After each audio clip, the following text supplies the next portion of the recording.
You're listening to Music Mythology. My name is Sam Romo, and let's talk about some music.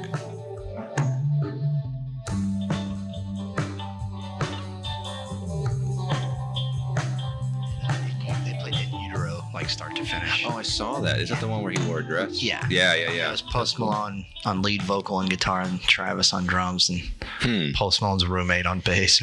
But see, like even the jamming thing, because I mean, like Deep Elm, Art Co, and a few different venues, like they've done that where artists will come on and it's just their platform to stream with an audience. It's a cool idea. Yeah, it is for sure. Especially if once you have a following, it's like that just keep up with you and like the type of like Deadheads and the Fish fans. Those are two like big fans I know that people have like an obsession with live versions because they're all a little different. It's like yeah. No, that's a great song. But have you listened to New York in '84, March 2nd? Yeah. No,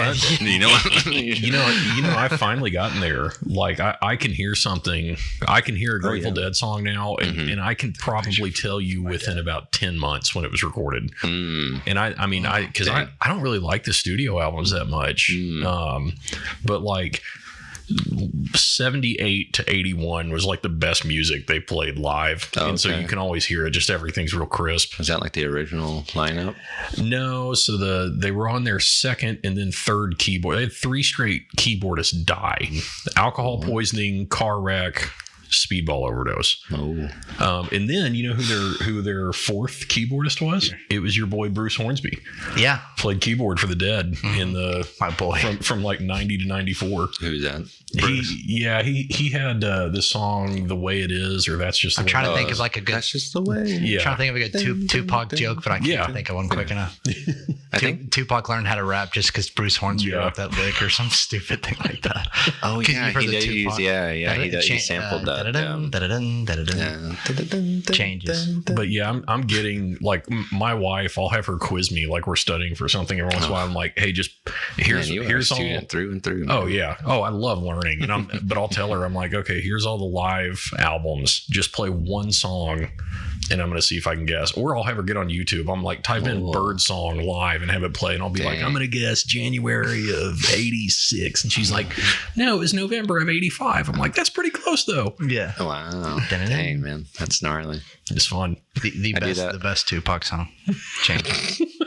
For sure. But I do that. We've done that. Like my wife will put my entire phone on shuffle, and it's like 5,000 hours of music or something ridiculous, and then she'll just like play it for like 2 seconds max, maybe 1 second, and I just hear the first like little part, and I'm like, all right, it's McCartney, it's Tug of War, it's it's that track. And I'm like, I've seen radio shows do that where it's like callers they'll play 2 seconds and then you gotta call in. I love it. I think what radio show here in Dallas did that? Was it the Kid Craddock show? Yeah, Kid Craddock used to a long time ago. The beat Shazam thing. Yeah.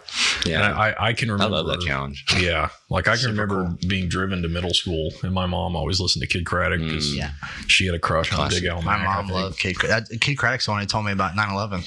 Yeah. That was my claim. We were listening to Kid Craddock. Mark Cuban broke the news of Kid Craddock's death. He did. On Twitter. And Kid Craddock's daughter didn't like that. Yeah. Well, our Fast Signs did the memorial sign. Really? Mm-hmm. Man. Banner for the studio. And Kid Craddock. Fly high, kid. Yeah. My first job out of college, Kid Craddock was in the basement of that building, Las Colinas. Oh, wow. Yeah. Shared an elevator with Tim Gunn one time. Oh, yeah. While he was going to Kid Craddock. Did he judge your outfit? Yeah. I was like, good thing I dressed up today, Tim. No, it was one of those where I was just like, Tim Gunn, what's up? And he was just like, hey, how you doing? Hey, you look like shit. And he was like going to Kid Craddock, and I was just like, oh, and they're in the basement. He's like, yeah, just quick interview. He had like a bow tie. He was dressed to the nines, Well, yeah. And it's one of those things right when it dings and he walks off, I was like, God, I should have been like, can you just break down my outfit real quick? Just shit on me what are the 3 essential male fashion tips I need to know that I'm just totally socks, ignoring right bow now? tie. You could have really trolled him. Socks. Your lifestyle is in the front to the Lord. Yeah. I should have just been like, is that true? It's my brother's rumored that Tim Gunn. Yeah. Random. How did we get here? I don't know. Kid Craddock. Yeah. Oh, okay. Yeah. But anyways, Yeah, y'all ready? I'm ready. Let's do it. All right. So Sam Romo here with Ben and Brad. You don't have anything else to add outside of your names about who you are or anything like that? Just that I'm excited to be here. Yeah, hell yeah. Excited to be here. Just a lonely old Fast Signs employee with Russell. Nothing special. Holding down downtown office, 256. That's all you can hope to do. Mm-hmm. Well, yeah, today I'm going to talk about the White Album. It's my personal favorite Beatles album, and it's the highest selling Beatles album, right? Outside of the hits, which really surprised me. Right. You know, it was not really well represented on a lot of the greatest hits albums that were released immediately after the breakup. Yeah. Or even on one. Well, I guess that's more like commercial success stuff. But that's the interesting thing about this is it sells the most. Maybe because of content, people are like, "Oh, it's a double album. You know, it's what I want. More Beatles for the price of one." But it's true that on the, I guess it would be the Blue Album, and the U.S. album, like compilations and all these little things. It's very rarely like you would get, I don't know, like Obla Di Obla Da, which wasn't that voted like the most annoying song of all time or something in the UK. It was, yeah. Yeah, which I love that song. I could see it. There was a lawsuit from it, you know. A lawsuit? Yeah. Oh, because of the man that they quoted it from? Yeah. Because he was a musician too, right? Mm-hmm. Yeah, he was a reggae artist, and at the time reggae was like making its way to the UK. And that's like when you had Clapton doing I Shot the Sheriff. Thanks to Bob, right? Yeah, Bob Marley. And you know, back then Jamaica was still a British principality, I believe. Yeah. And so, he toured Europe a decent amount, I think, if I recall. I think so. Bob Marley did, yeah. And Peter Tosh, for that matter. Yeah, I just remember seeing a bunch of concerts of him in like Munich and like random cities, like a bunch of reggae dudes in Germany. That's interesting. Yeah, because I knew they met him and they knew it was like his catchphrase, which they admitted. I mean, they talked about it openly. But anyways, I like that song. Yeah. But it is very interesting that this album is it doesn't generate like a ton of like, I don't know, that this album is considered like a deep track, you know, treasure chest, but there's nothing that you know, like maybe the person that knows a handful of Beatles songs, it isn't an album that they would want, but then it's the best selling one, right? And I think when people first get into the Beatles, you know, aside from listening to the very kind of bubblegum stuff at the beginning, they get really into Sgt. Pepper's, and then some people plateau at Pepper, and I think that kind of evolving into liking the White Album is the next step as a Beatles fan, because you realize that Pepper is, I mean, it kind of was like for me, because when the first time I ever heard this album, so I grew up on the Beatles. My parents, they were you know, preachers and stuff, and didn't really play a lot of secular music around us when I was really little, but the Beatles were always around. It was just their favorite growing up, and so they kept it to the early stuff, the really like just I want to hold your hand, let me do the simple stuff. And then when I was like 12, 13, then my dad was like, all right, so yeah, here's the here's the second half of the 60s where things got weird and like changed. Yeah. and then he bought, when they started re-releasing these on CD, like on the double remaster sets, this was the only one he bought. And I was totally like, it was alien to me, because I was like, I get it's the Beatles, but what is this album? You know, I thought, just me totally unaware and seeing it as a white blank album, I thought it was an outtake, a compilation, you know, just some kind of like, just let's throw some stuff together. Because even when I listened to it the first time, kind of feels like that. You're just like, wow, it's just kind of bopping. Well, I mean, the beginning of it is really cohesive. It flows pretty well.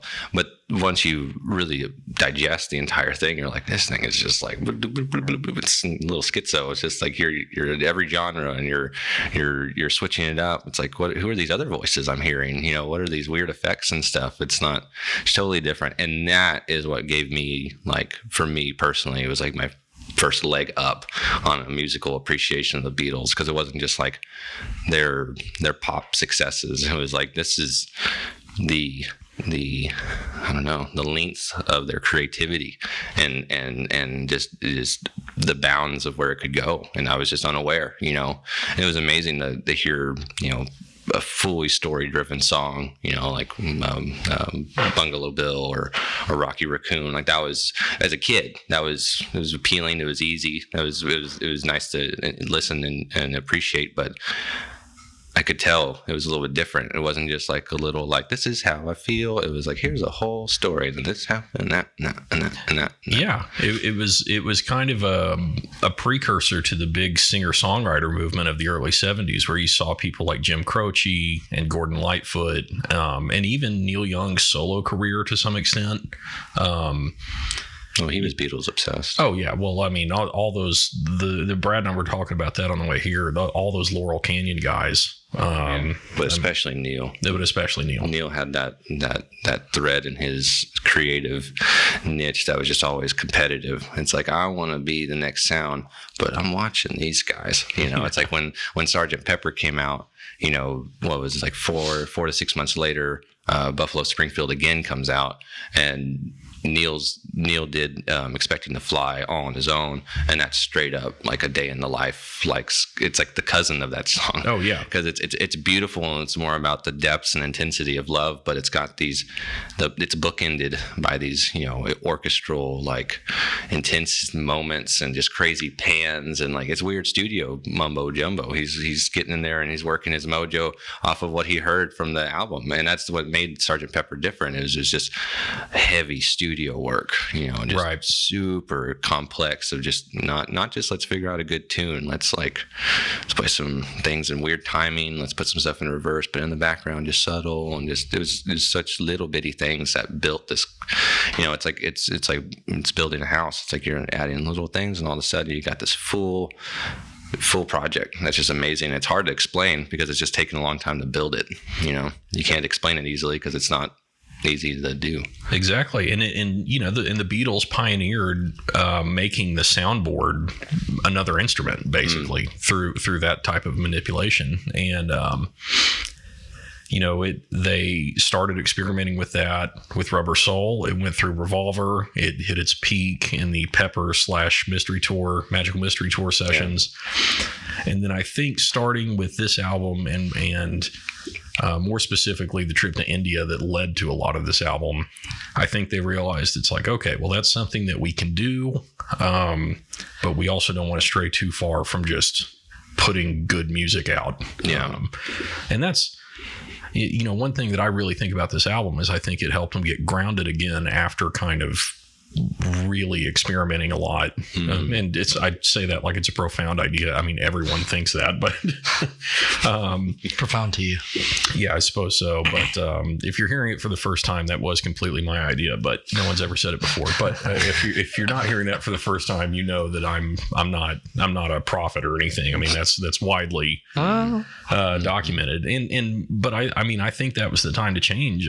I don't know how you feel, but I think if they had made another truly psychedelic album where they were really manipulating the soundboard and using a lot of the technology, I mean, I think it probably would have been considered overkill by a lot of people in retrospect. Or I think they would have accidentally overkilled it themselves. Exactly. By doing stuff like, and I know people have an avant-garde appreciation for Revolution number 9, but I feel like that is the kind of stuff that it would evolve into, that eclectic, really progressive, like, I don't know, you know, it's just like, what is that? I'm like, oh, that's the whole point. And it's like, no, okay, hold on. But I think they might have, what's the best way? I think they were kind of checked a little bit because of the lack of success by the Magical Mystery Tour movie specifically, because that was exactly that. It was an art piece. It was just like this, you know, fully eclectic, weird thing that they were like, yeah, and then that, and then that, and then you said amazing. You didn't like that, right? It's just weird. Like it's got parts I do like, but it's not. I don't know. It's just a weird trip. It is, and it has almost nothing to do with the music itself. Yeah. And I mean, the BBC got complaints, and I mean, I realize any television network is going to get complaints anytime there's anything on TV, right? But when they released it, like the day after Christmas. Well, yeah, that's the It was what year did it come out? 67. Yeah. Oh. Just like they were having their Boxing Day tea and just trying to. And it came out in black and white though, right? And that across the TV, and so it did not translate because all these psychedelic colors and patterns and stuff, and just visually interesting things were just muted. Yeah, it's almost a waste. It's not pointless. Well, but it was the Beatles, but they had that knowledge, and I don't know the real number off the top of my head, but it was something like I think it was only 45% of all British households had a color television. It wasn't just the technology of the shooting and of the BBC's broadcasting. I mean, they could have broadcasted it in brilliant color, and 45 out of 100 people wouldn't have been able to appreciate it regardless. Yeah. And now the BBC just said, well, in that case, let's just let no one enjoy it and released it in black and white. But yeah, I mean, plus, like Brad said, day after Christmas, he's coming. Oh yeah, I'm sorry. Like Sam said, appreciate that. And I don't. And it's not like, oh man, the people weren't ready for that, man. It was weird. It was weird. And I think, yeah, again, I think it checked them. I think I do too. Because they had the weird successes in it. I mean, like the album itself is amazing. Oh yeah, it's a beautiful, great, crazy album.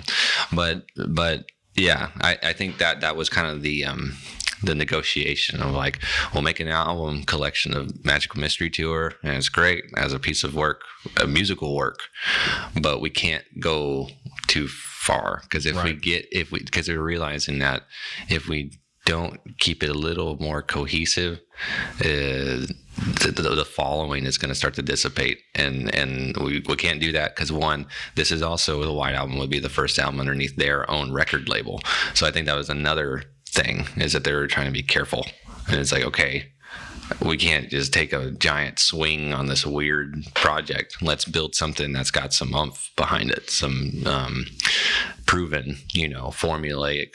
Well, not really formulaic, but the sound, the normal rock sound. Because I mean, it bounces between like older sounding songs like like Good Night, and then but then you have super hard rock songs like Helter Skelter and Your Blues, and it's just all over the place. Yeah, and then even the kind of Baroque sounding harpsichord and piggies, the kind of beer hall music and Honey Pie, and the weird experimental stuff of Wild Honey Pie, which I will never ever in my life understand why they named those two songs so similarly. But it's just, I feel like this was McCartney just pumping stuff out. Yeah, that's all it was. When I also feel like this was him.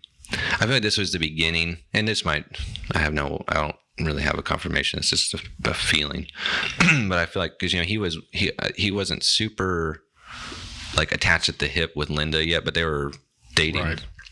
And so I feel like that might have been like the beginning of that kind of American country vibe that he really fed off of with her when they had their farm home, when they were writing for Ram, writing for McCartney, writing for Wings' first album.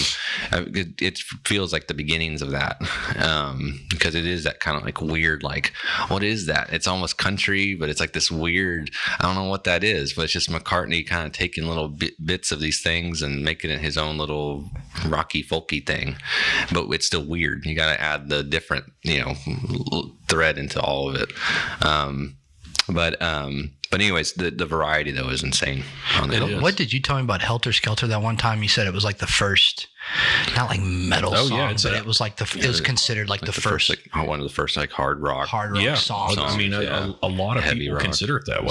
Something stood out about that song. And see, I hear Helter Skelter, I think of Charles Manson like right away. I don't think about the Beatles first. I think of, but he got that from the Beatles, right? Yeah, from a misinterpretation on the clear misinterpretation, far misinterpretation. Yeah, I don't even know if interpretation. I think he was just he was projecting his own stupid, he wanted to project this. Oh yeah, there's going to be a race war, and it's all going to be lots of acid involved in that decision making. I don't know.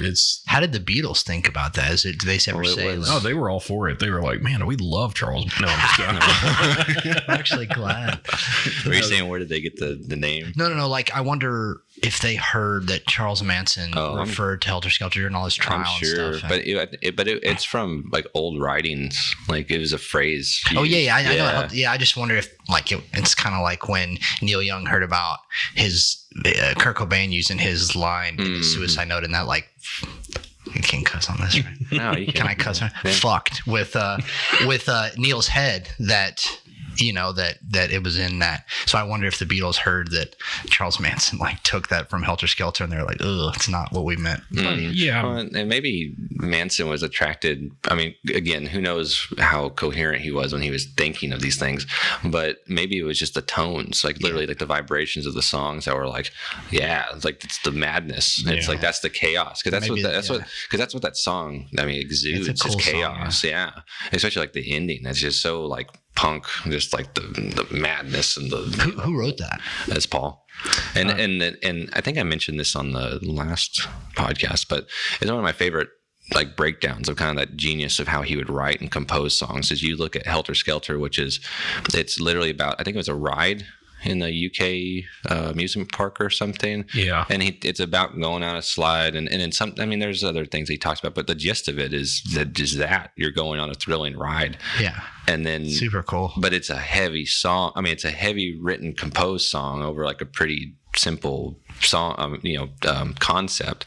But then you parallel that to like Maxwell's Silver Hammer on Abbey Road, and you got this like lighthearted like and he's talking about a murderer. Who did you tell me was like another artist wrote a song like Helter Skelter that was like their interpretation of that? Do you remember what I'm talking about? No. It was like someone else. Oh, maybe it'll come to me later. When Helter Skelter itself. When it was like why it was written. Yeah. I think I mentioned that. It's because Pete Townsend told McCartney that he had just written the hardest hitting song. That's what it was. I Can See for Miles. Yeah. Yeah. And McCartney's like, you ain't doing that. That's me sucking. That's my job. Yeah. I caused the paradigm shift. Yeah. No, but I have, I mean, getting into the thought process of a madman is a fool's errand. But like I've told my wife, if I ever look like I'm about to chisel a swastika into my forehead, she can. I mean, I might blame it on the Beatles if I feel like it, like Manson did. But I've told her like if I ever get to that point, please take me to a hospital. Beatles? Like in his reasoning, he did. He said that. I remember all the clips of him, and like during the trial was when they'd ask him straight up, and he would mention Helter Skelter. Yeah. Like, now it's Paul's fault for advocating murdering people at Sharon Tate's house. He was a big Beatles person. But see, I don't know, because I feel like that's got to be what it is I don't know, again, like I don't know if it was what he was on, the state of mind he was in, but maybe it was literally just the energy of the song that he was feeling. And he liked he thought the concept of that chaos represented in an art form was like, it was just so palpable. It was just amazing to him. It was like it's interesting. And he was like a wannabe singer-songwriter. That's right. At the time. Did you know he demoed a couple of songs for Neil Young? He did, yeah. And then like I think it was like the year after that or 6 months later was like the first time he popped up in the news. And that's why they chose Sharon Tate's house, was because like Dennis Wilson used to live in that house, and he like gave him his demos, and Dennis Wilson was like, these suck. Yeah. He's like, these are terrible. I don't want to do anything with this. And then that like aided him, that Dennis Wilson was like, this is worthless. Which was it Carl Wilson that ended up joining up? I don't want to disparage Carl Wilson, but one of the Beach Boys joined the Manson movement. I was like, I didn't know that. I know Dennis Wilson at one time was like kind of friends with him before he knew like deeply about what he was about. Just like surface party friends, I think. Yeah, but I think one of them was. Maybe I'm wrong with this. I mean, not don't get me wrong. I'm not trying to implicate the Beach Boys in a murder or anything. Yeah, they're definitely separate. Yeah, wasn't Manson kind of in the scene. He was 100% in the LA 60 scene. Yeah, and he was yearning to be an artist. Yeah, but he just like wasn't good enough. Yeah, well, it's one of my favorite Neil Young songs, "Revolution Blues" off of "On the Beach." That is a good one.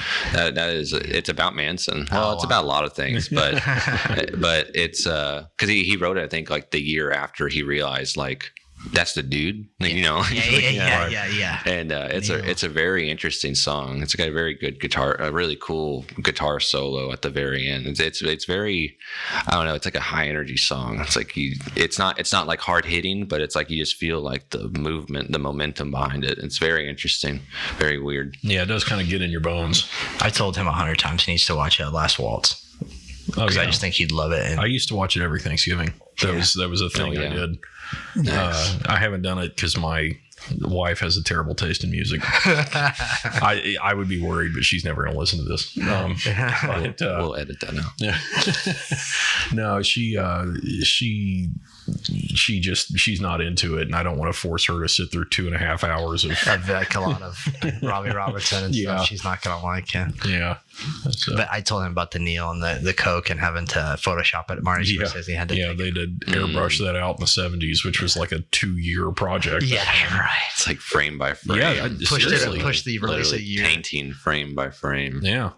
They should have left it in there. It gives it more character. I just say it was a lighting problem. Yeah. It's just the light that's just shining on his nose. It's a little weird. Yeah, I mean, because, Martin Scorsese directed The Last Waltz. Right. So I don't think anyone would have been surprised. Yeah. Like, I don't think would have been like, man, that crew's using drugs. Yeah. I can't believe that. We talked about Friday when I was Wikipediaing, because I remember Steven told me that, our good friend Steven Nonis, shout out. If it was live, him and Bill would be watching. That Marty Scorsese and Robbie Robertson were really good friends, the lead singer of the band. And like Levon Helm had a real problem with the fact that like the band itself wasn't shown that much, that it was more about like Bob Dylan and Joni Mitchell, and they just left out like the keyboardist, and he had a problem with that. But Levon Helm just wanted to play at the beach at the Lake of the Ozarks. Yeah, that's all he ever wanted. Yeah. He was from Arkansas or Missouri, something like that. He was from Arkansas. Yeah, was it Arkansas? The second most famous person from Arkansas. Yeah. I do really want to bring up that none of those people we just mentioned are on the White Album or affiliated with it. Anyway, tangent. Back to. But you know what? Eric Clapton was part of The Last Waltz, and boom, we're right back to the White Album. There we go. There you go. Well, and the Beach Boys, we were talking about his involvement, or their involvement too. The Beach Boy was involved in back in the USSR. That's true. Which is the first track on the White Album. See, that's what I think of when I hear the White Album. That's the only song I really pops in. Yeah. Because that was on the one. Yeah. And that's funny you mentioned your parents being cool with that, because I think that's one of the main reasons my mom was cool with that, because it was no cussing. Yeah. It's just going to be like lighthearted, clean rock, and real quick little ditties, and she didn't have to worry about any secular vibes creeping in. But it is funny, back in the USSR, I always wondered. I mean, I knew it was kind of a parody of that style. I didn't realize how intentional of a parody it was, I guess, or how layered the parody was. I mean, because it wasn't just the musical styles that were being parodied, but McCartney has said that he thought the kind of overt saccharine patriotism in Chuck Berry songs and the Beach Boys songs, like, you can travel all over the world, but nothing will ever feel as good as the US of A. I mean, he thought, like a lot of Europeans do, that was just kind of a stupid point of view to have. And so he wrote this song, like, can you imagine how the Americans would react, if Comrade so-and-so, if Comrade Radulov wrote a song about, being on the beaches of Lake Baikal or something like that. And it was just surprising, because Paul McCartney has this kind of, effervescent personality where he's just like, oh, I don't want to offend anyone, blah, blah, blah. And then he writes that song that's a giant middle finger to U.S. patriotism. Now he's an artist. Like, I'm not going to be like, and that's why I never listen to him again. But,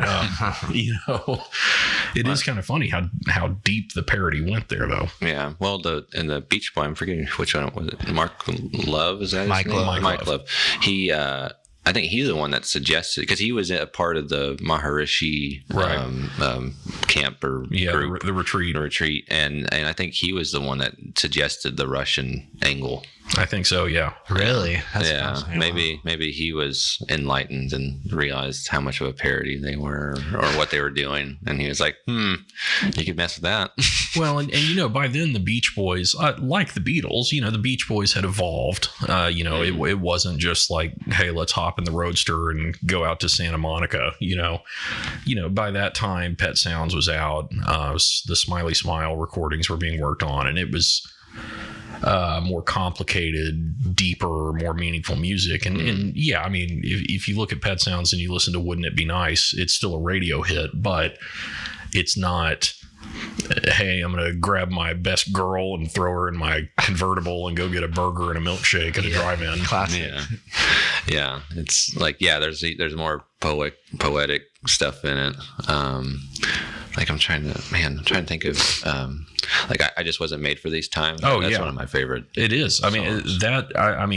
I know this is a Beatles thing, but I mean, first off, Brian Wilson is just a genius. I mean, that's his mind is just all over the place. It is. It's on a completely different frequency than humans, and he wrote that. He wrote God Only Knows, and then didn't sing that one. He had Carl Wilson sing that one, which is kind of interesting. But yeah, I just wasn't made for these times. It's a great song. It's introspective and vulnerable in a way, not to sound too pretentious about it, but well, that was kind of that interesting thing about that era of music, especially that Laurel Canyon pursuit, is everyone was working on poetry, like this such an intense expression, not just like, what's a good hook, what's a good way to tell this girl that I want to take her out. And it was like, no, it's like, let's talk about social dynamics, or I don't know, what I mean, get a little deeper than just typical. Well, and there were a few people, Brian Wilson is obviously one, Bob Dylan is another one. These are super controversial takes I'm making, obviously, but that were transcendent enough to be the poets and the musicians. But you had on the heels of that, you had people like the Grateful Dead and Elton John, people that were songwriting teams in a different way than Lennon and McCartney were, because largely they wrote their own work and just credited the other. But like in the Grateful Dead, Jerry Garcia wrote the music and Bob Hunter wrote the lyrics. And with Elton John wrote the music and Bernie Taupin wrote the lyrics. And in the 60s, especially in the Canyon scene, you had a few of those guys that were kind of transcendent enough to do everything on their own. And I don't know if the drugs they were taking were just better, or probably or whatever it was, but it is kind of interesting. And I do think that the White Album in some respects reflects that, mainly with John's works, because they're a little bit, they're less surface oriented than Paul's. Well, this is like the beginning of him getting out of his like nonsense period. Exactly. Because he was so, that was always John's like persona after the middle of the 60s. He was over the fame. That's why they didn't tour. That's why, it's just like get me out of here. I just want to make my art and like do that. And so you get the Sgt. Pepper period where it's like the start of him talking about stuff that's not, doesn't completely make sense all the time. And then you get the Magical Mystery Tour where he just, really out there. Well, he was purposely writing nonsensical stuff because he found out like certain people, there's already critics, but then he even found out, I think like Oxford had some kind of like writing course where they were breaking down the lyrics of Lennon. Yeah. And he's like, no. Yeah. Don't do that. I'm going to not make this make any sense. It's like they got less PC over their career. It seems like, especially John though, because John was all in the commercial groove of music, and they got their fame started getting annoying. He's like, I'm still going to be here in the limelight, but I'm going to be more what I want to be. Okay. Right. And then Epstein dies, they start to make their own label. And so like, I feel like that's what the Magical Mystery and Sgt. Pepper is for him. It's like that angsty period for him. It's like, that's I'm going through this divorce. I think so. I think it's this is pre-New York. Yeah, or I guess yeah. Because he moved to New York in like in the like 70. No, it was 70. It was like 69. Like right after the recording of Abbey Road. Yeah. Yeah. Okay. Because I think he was already in New York when Let It Be was released. Because that was recorded before Abbey Road, but was released in 1970 afterwards. I told you Brent has been inside Abbey Road Studios. Have you? Has he? Yeah. He won some like raffle. Did he cut a track? Right. Yeah. No way. Wasted a ticket. But no, so I just feel like this one definitely, particularly for John, it's his, and this, I also feel like it's his renaissance with Yoko and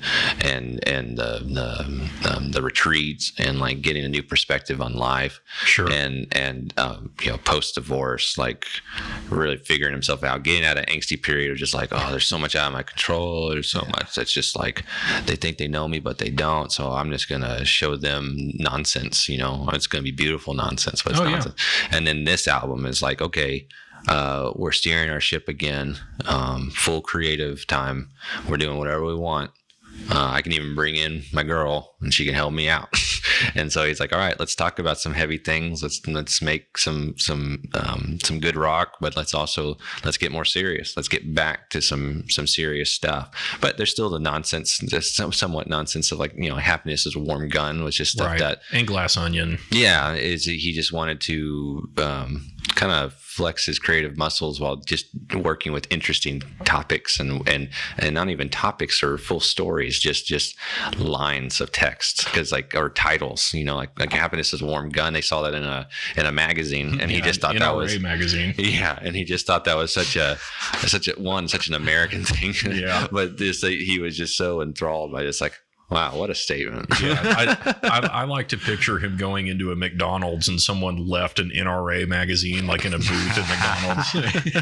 It's served him a light beer, even though those hadn't been around yet. But guns are pretty American. I've always thought, like I was born with it, but since I have gotten into the Beatles, I've always kind of thought the Magical Mystery Tour, Sgt. Pepper era, that's kind of like when you're 18 and you listen to Dashboard Confessional and smoke clove cigarettes. And then you talking about yourself, or hypothetical we're talking here? No comment. Yeah, right. No, and then the White Album is like when you go to college and you kind of create this new version of yourself. It's like yourself, or you think you know yourself. Yeah, Brad. we used to call Brad Robert in high school. He didn't become Brad until college. No, I'm just kidding. He's always been Brad. But yeah, that'd be cool. No, when I get real old, post 70, I'll be Robert. No, but I Close knew out with Robert. one of my very best friends. He was always Donnie. And then we got to college, and he was Don. Yeah, I love that. It's like kids that go by Billy or William. When they're an adult, they're Bill. No, yeah, Bill. Yeah. And but that's kind of how I see this album. This is like freshman year of college. Sean Lennon's creativity. Well, for all of them, I mean, particularly, they were all branching out into different groups, mingling with all these other eclectic, interesting people, whether they were, just design artists like The Fool or musicians, like George linking up with Clapton and bringing Clapton onto the freaking album, it's crazy. And who else? Donovan was a big part of the India trip. They were hanging out with Donovan a lot, and Donovan, some people have referred to him as the Scottish Bob Dylan. I think that's being a little generous, or a little disparaging to Bob Dylan. No offense intended to Donovan. Donovan, when you absolutely 100% listen to this, please know I wasn't trying to offend you.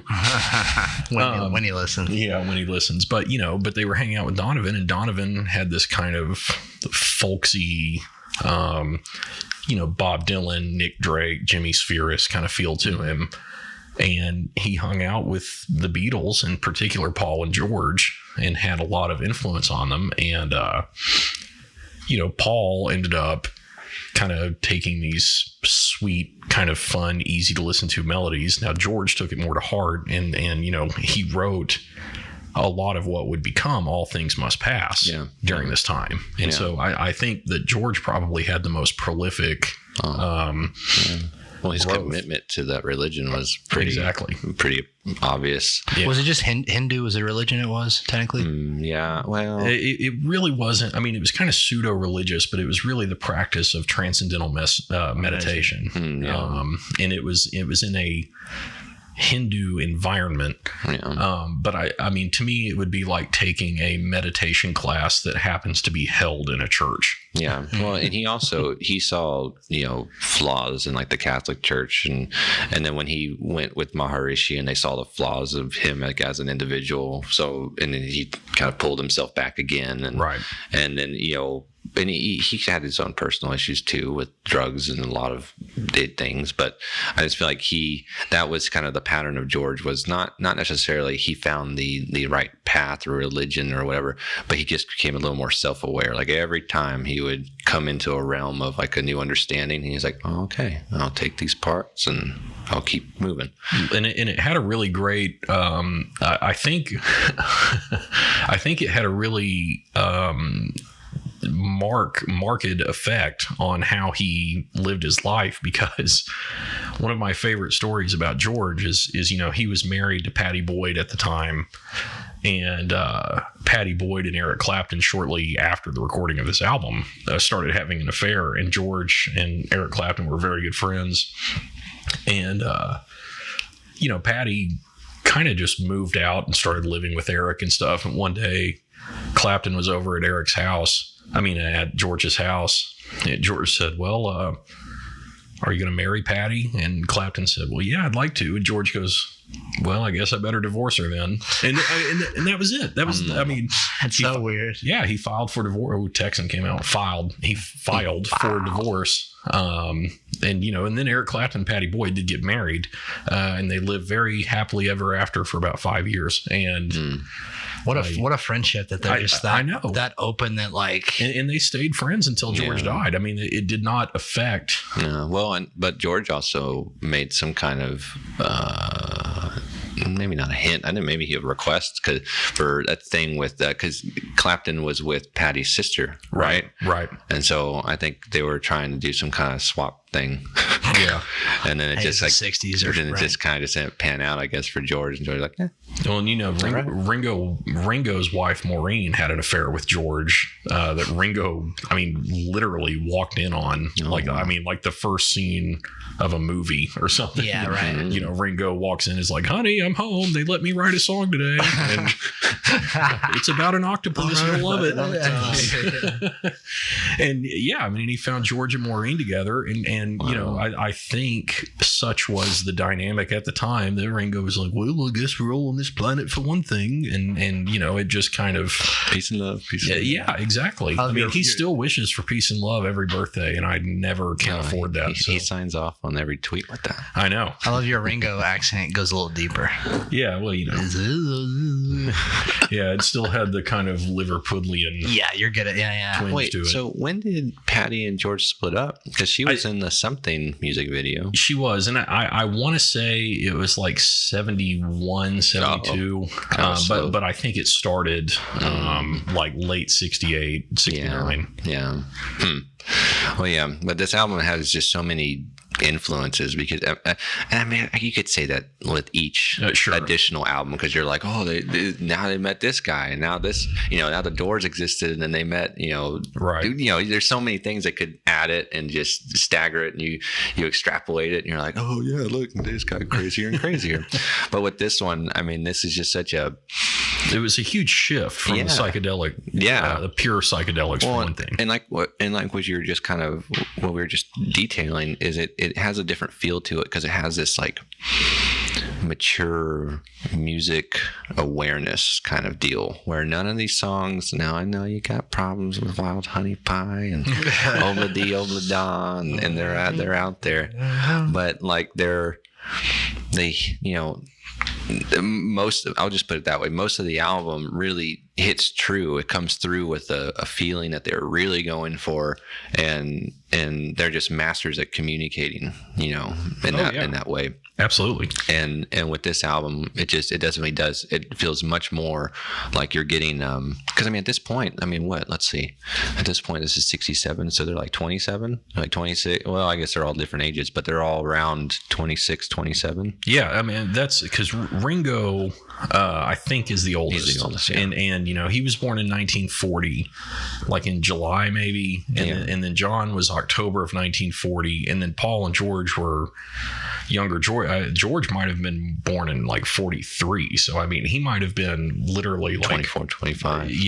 Which is just ridiculous when you think about it, and especially when you look back at it, as I brought this up before, but to me it's just incredible, especially as like a modern music listener, that you follow some people, like, I'm just gonna throw out random people, the Foo Fighters, Coldplay, Jay-Z, any of these people. It takes a few years. It's become normal to wait 3 years for an album, and whoa, it's crazy. Yeah. But then back then it was like 6 months. You're on contract, pump it out, pump it out. You're touring, pump it out. Well, they were also dealing with the juxtaposition between Parlophone, their first label, Apple Music, their second label, and then they had Capitol had the distribution rights in the U.S. EMI, through EMI, and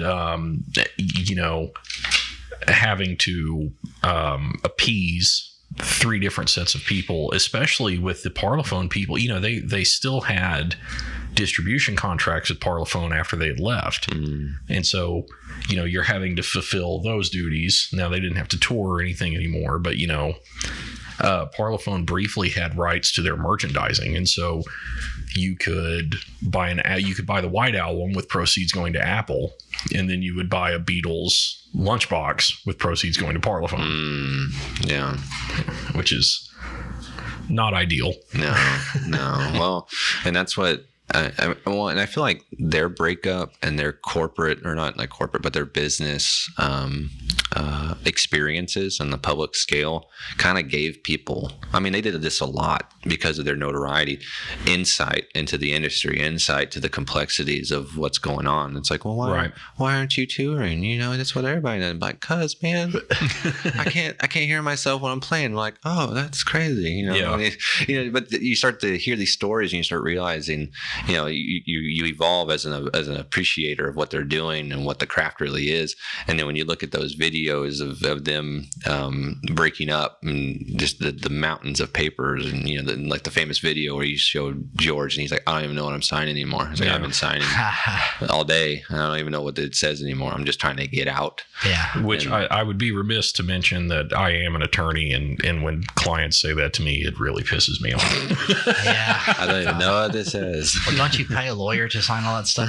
Well, you read the fine print. You pay the lawyer to read it. That's right. And they bust out the stack. I charge $5 a word. No, I'm just kidding. For master comprehension. Right. For instance, this says on. Does it really mean on? Yeah, right. Hey, but there are certain contracts where it's like, now what does that word mean? You think it means that, but it doesn't. Yeah, it doesn't. Sometimes and means or. Lawyers, right? Yeah, that's redundant. Yeah, what do you call a bus of lawyers going off a cliff? A head start. Good. I don't think of a good start. Yeah, head start. Maybe it is a head start. Either way.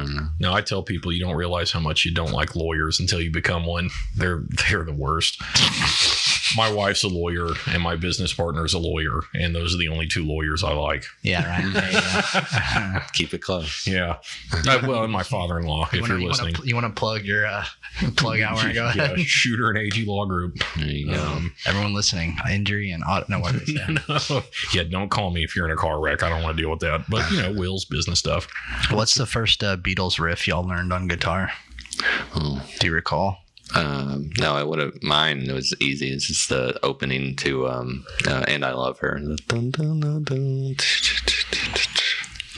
I learned the chord progression for When I'm 64. That was one of the first, and it's got something weird in it that I wasn't used to, like a G7 or a C7 or a B minor or something that, it wasn't just G, C, and D.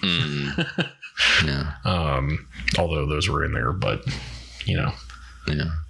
But I'd say though, I mean, as a young kid, I was obsessed with a lot of songs, like everybody does. They obsessed. But this album though was the first full album of the Beatles that I had ever come to appreciate, not even just appreciate on the full scale, but it's actually my first experience with a full album was this album, which is, it's a very interesting album to have that first step to take, because I tried to think back. And I'm like, no, it's like, I know I listened to Help, like when I was growing up, but I watched the movie a ton and I knew all the hits. But then when I listened to the full album, I was like, what's a song I never knew of until like a few years ago when I had listened to it, all the way through. Right.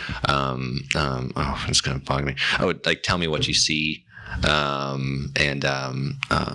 like a Hard Day's Night, like I saw the movie a billion times and I knew a lot of the songs off of it, but then I listened to the full album, in my later teens, and I'm like, oh my God, there's more stuff, there's more great stuff in that same line of thinking. Because as a casual music listener, as a young kid, that was just whatever was around was what I appreciated. But this was the first swing at like, whoa, this album is nuts, and I want to keep coming back to it. I put that on shuffle because it doesn't even really matter what's going to happen, because you never know what you're going to get. Even when you play it through, it's not linear. It's not, super stacked or conceptual.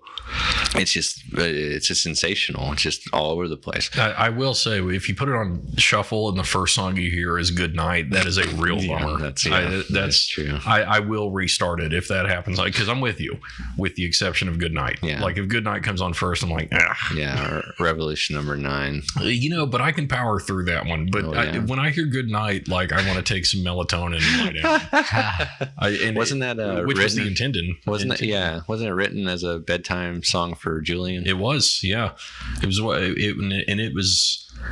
I could be wrong here, but I think it was one of the first songs that was written specifically with Ringo in mind as the singer, because Ringo had mostly sung covers. Right. I remember that because it was his tone of voice that they thought would fit the kind of old school.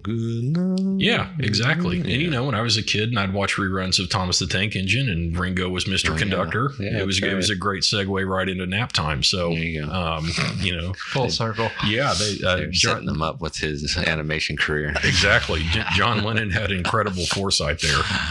One day you're going to have a career on PBS. You're going to be known for trains. Of course, George Carlin was also Mr. Conductor, and he had the 7 words you can't say on TV or radio routine. So I guess personality doesn't really matter. No. I guess it was really the producers of Thomas the Train that knew what was up. Yeah, they must have. Those folks at Shining Time Station are pretty bright. Time. Oh my God, dude. I haven't thought about that since it came on early 90s. No, it came on right after Reading Rainbow with LeVar Burton. Damn. Well, what we've covered back in the USSR, the next track would be Dear Prudence. And that's one of my favorites off of this album. That is a very... that's been covered so many times by so many other phenomenal people like the Dead. And, I only recently found out that because I'm not like I just don't know much about them Fish. Sure. But I just recently found out that there's a entire live album dedicated to covering the entire White Album. Yeah. And Fish and the Dead and a lot of jam bands for that matter. That was a staple. Fish has an album that's like Halloween 94, 95, one of their albums where their version of Dear Prudence. Now it's Fish, so it turns into like a 15-minute thing, right? But it's really good. And Dear Prudence, it's a great song because it's a great song because it's the Beatles, but it's a great song for several other reasons. The first is there almost is no deeper meaning. It was written about Prudence Farrow, who was Mio Farrow's sister and was in India, and she got really into the meditation and became reclusive. And they would literally sing this at her to try and get her to come out and interact with people. So Dear Prudence, won't you come out to play, is the literal sentiment. It's not like, man, I wonder what this means. It's they're trying to get someone named Prudence to get off their ass and get out and get out the door. And in that the finger picking style that John uses for a lot of the backing lead track, that was, to bring it around a little bit, that was taught to him by Donovan, of all things. Oh. That style of finger, and I'm not a virtuoso, so I can't be like, oh yeah, no, it's this particular technique, but it was something that Donovan knew and used and taught to John Lennon. And so John Lennon wrote that, and yeah, I mean, it's pretty crazy because there's no deeper meaning. That also was one of the songs that was cut after Ringo had very briefly quit the band, right? And so Paul plays drums on Dear Prudence. Why did he quit? Well, for one thing, Paul was being a dick, which is kind of a recurring theme in a lot of their fighting. Well, it seems like because he was like, because whenever you watch interviews and people talk about John's personality in the early years, like, you know, he has fire in his eyes, he had a vision, he was like he was like inspirational to the dudes. He was like he was like pushing. I want to be the rocker. Like, you want to rock too? Let's do it. Yeah, but he was just super driven. And then they get Epstein and George Martin. You get people that appreciate that and then prime them and keep them going and market them well. And then Epstein dies. George Martin kind of starts to give more creative freedom to them, not in like a slight to himself, but just kind of like, y'all learn more. Y'all know what you're doing. I'll help you translate and compose it and not bang it out. But it was I lost my track. What were we talking about? Well, but you know, so John had that intensity, but John, I think, was also a little bit more willing to allow other people to explore their own creative boundaries, where Paul kind of had an idea of what he wanted and could be very dictatorial. I think he was also frustrated, because you lost Epstein, then the creative freedom is open-ended. They go with another concept. Magical Mystery Tour falls a little bit flat on a certain media in the movie outlet version, which was mainly Paul's idea. And then you have, again, a John Lennon who is more that angsty period where he's not really apt to invest. He's just going to be a part of it. And then they form Apple, and it's almost like Paul could see the cracks. He could see how this could fall apart.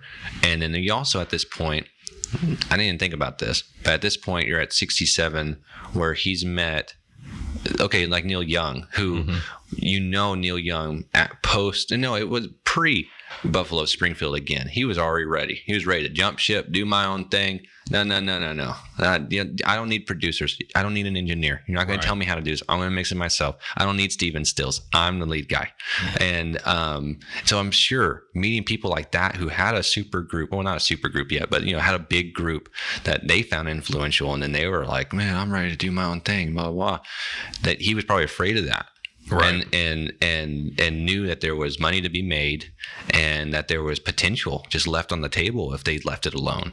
And so he pushed, I think it was Ringo said that they would call him Mom because he would call their house. Yeah, really. And he said a couple of times he was with John and Ringo's estate, they would hear the phone go off and like, that's Mom. And he wants us to come into work. But it was because he knew, again, every 6 months they were pumping it out. They get off of touring and they slow down a little bit, but they're still the height of cultural musical influence. And I think Paul says this, that he said that they're more like a cultural spokesman of the era. Right. And I think he had that full awareness and just didn't want to lose touch with that. And I think that's what was the fear. Come on, let's stay disciplined. Let's keep, because he never lost that. We're here in 2020. The dude's releasing an album in 5 days. Right. And it's all him. It's all him still, Yeah. And you got to have someone like that though. Oh, for sure. You got to have somebody that's well, but at the same time, I think, Paul also had a very specific idea of what things would sound like. And I think that he had this idea that the Beatles, the sum was greater than the total of its parts, or the whole was greater than the sum of its parts, or however that phrase is supposed to be said. The second one was, but he also didn't really trust George and Ringo specifically to contribute like they should have. And on Back in the USSR, which is the song that made Ringo quit for a little bit, they did like 30 takes of that, and each one they would get finished, and Paul would say, well, Ringo, I think you should actually play it like this. You're being a little late on the backbeat. And Ringo just said, you know what, screw this, and left for about 2 weeks. And I think what's worse is that Paul's immediate reaction, from what I've read, is yeah, okay, adios. If you don't want to be a part of this, I'll fill in. Yeah. I mean, they weren't touring anymore, and Paul is a competent drummer, right? Well, and I think that's the balance of that development of their egos and their musical talent awareness of especially some versatile like Paul, right? Like, I can keep a beat. Like, I'm not trying to threaten I've never heard of him playing drums before until now. That's wild. He's played drums for a few people too, other artists like Steve Miller. So Ringo actually wasn't the best drummer in the Beatles. Probably not. That statement was meant as if Paul's better. What makes Ringo so great? What makes Ringo so great is that he played exactly to what the song called. Their style. I mean, John Bonham or Mitch Mitchell or Neil Peart or any of the kind of Mount Rushmore of rock drummers would not have succeeded in the Beatles.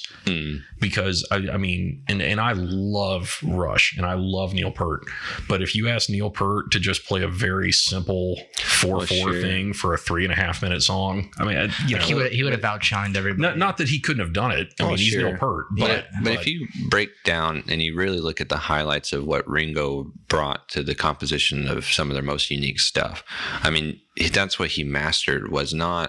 He wasn't some crazy pro jazz artist that knew all these crazy time signatures and would put in these like phenomenal things in the background, or even bust out a Neil Peart style drum, breakdown in the middle of a song, fill. Yeah. But he would do things that were just a little abnormal. Just like I could, like you said, I could keep it simple, but like I'm just trying to think of a simple-ish sounding song that he's doing stuff it's just different. It's like just, A Day in the Life, I think, is the one. A Day in the Life have something is in a weird time signature. As Comes the Sun, as is Long on the White Album. But I guess Your Blues, he plays a shuffle, which is not incredibly complicated, but it's not just a 4/4 beat. But I guess like I'm thinking more along the lines of stuff, because that still seems kind of like concrete, like foundational to me. Like I'm thinking more like Ticket to Ride, where you're like, where you got kind of the little jazz stuff, but it's just like boom, boom, boom, boom. Like it's just like he's not doing anything that's supposed to be rocky. Right. He's turning it into a kind of like an extra spice onto just the melody, the flow of the song. It's like, I'm not doing here to keep timing anymore. I'm not just the timekeeper. I'm here to add a little finesse, add a little, it's like if you're going to look at a song, not linear, like on a linear line and watch the waveform, but you're going to look at it as a 3D thing that can move on multiple axes. It's like he wasn't just going to be the straight line on that groove and they stayed on that groove. Right. He was going to move with it. And that's what he did different as a drummer, or it makes it so appealing in his style, and it, again, makes him perfect for them, is because that's what they were masters at, is communicating through their instruments and not falling in line with a simple foundational root of rock, not every time. But for him, and I know he's got basic songs. Okay, really quick. I'm not saying everything he did was a little weird and different than anyone else, but I will never agree if anyone's like, he's over, he's overhyped or anything like that. It's like, no, I'm not just going to say he was the perfect drummer for the Beatles. I want to say that he was perfect in having his own weird style that fit their growth. And as they learned how to become even weirder, he learned how to follow them and knew their personality. Because, like me, like in my band, like we've played, and we're primarily just a jam band, but we played together for the last 5 years. And the first few years, there's a lot of learning, a lot of nuances and niches. We realized, like, oh, why do you stop right there? Like, you notice you have this habit that, like, when we're doing this, you're almost done with the measure, but then you stop really short for some reason. Like, I don't know why I do that. And then you just get used to it. And then whenever we're just throwing something out and you do that weird habit, now I'm aware and I can catch it and stuff like that. And so that's why I feel like that's what's great about Ringo, is he didn't try and change their trajectory. He's like, let me just add a little something, without again, having to do some kind of crazy fill and whatever. I think if you listen to the Ballad of John and Yoko, which is another song where Paul played the drums, I think that is the song that you can listen to and you can hear that that's not Ringo. Yeah. Because there's nothing wrong with the beat. The beat is on time. I mean, it's a 4/4 beat. But it's missing some sort of weird Ringo flair. And I think that's when in the songs that Paul played drums, after the Beatles with Steve, I can't remember which song it was he did. My Darkest Hour. Was it My Darkest Hour? Okay.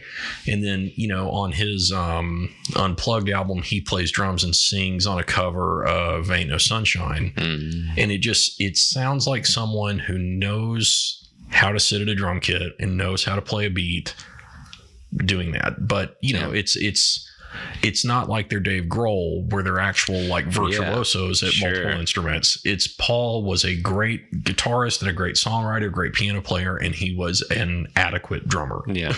Well, and to me, especially because like I play multiple instruments, and it's been progress, it's been practice and discipline to get better. But then I could always fall back on general patterns and understanding just timing and placement of certain things. And once I understood what I was working with, whether it was a drum set or keys or guitar, I just look at the overarching general pattern. If I don't technically know what I'm doing, just follow a pattern and I'll get you there. And especially like with McCartney at this time period, starting to they're all starting to kind of, I feel like, tuck things away, write things and figure things out, because on this album you also had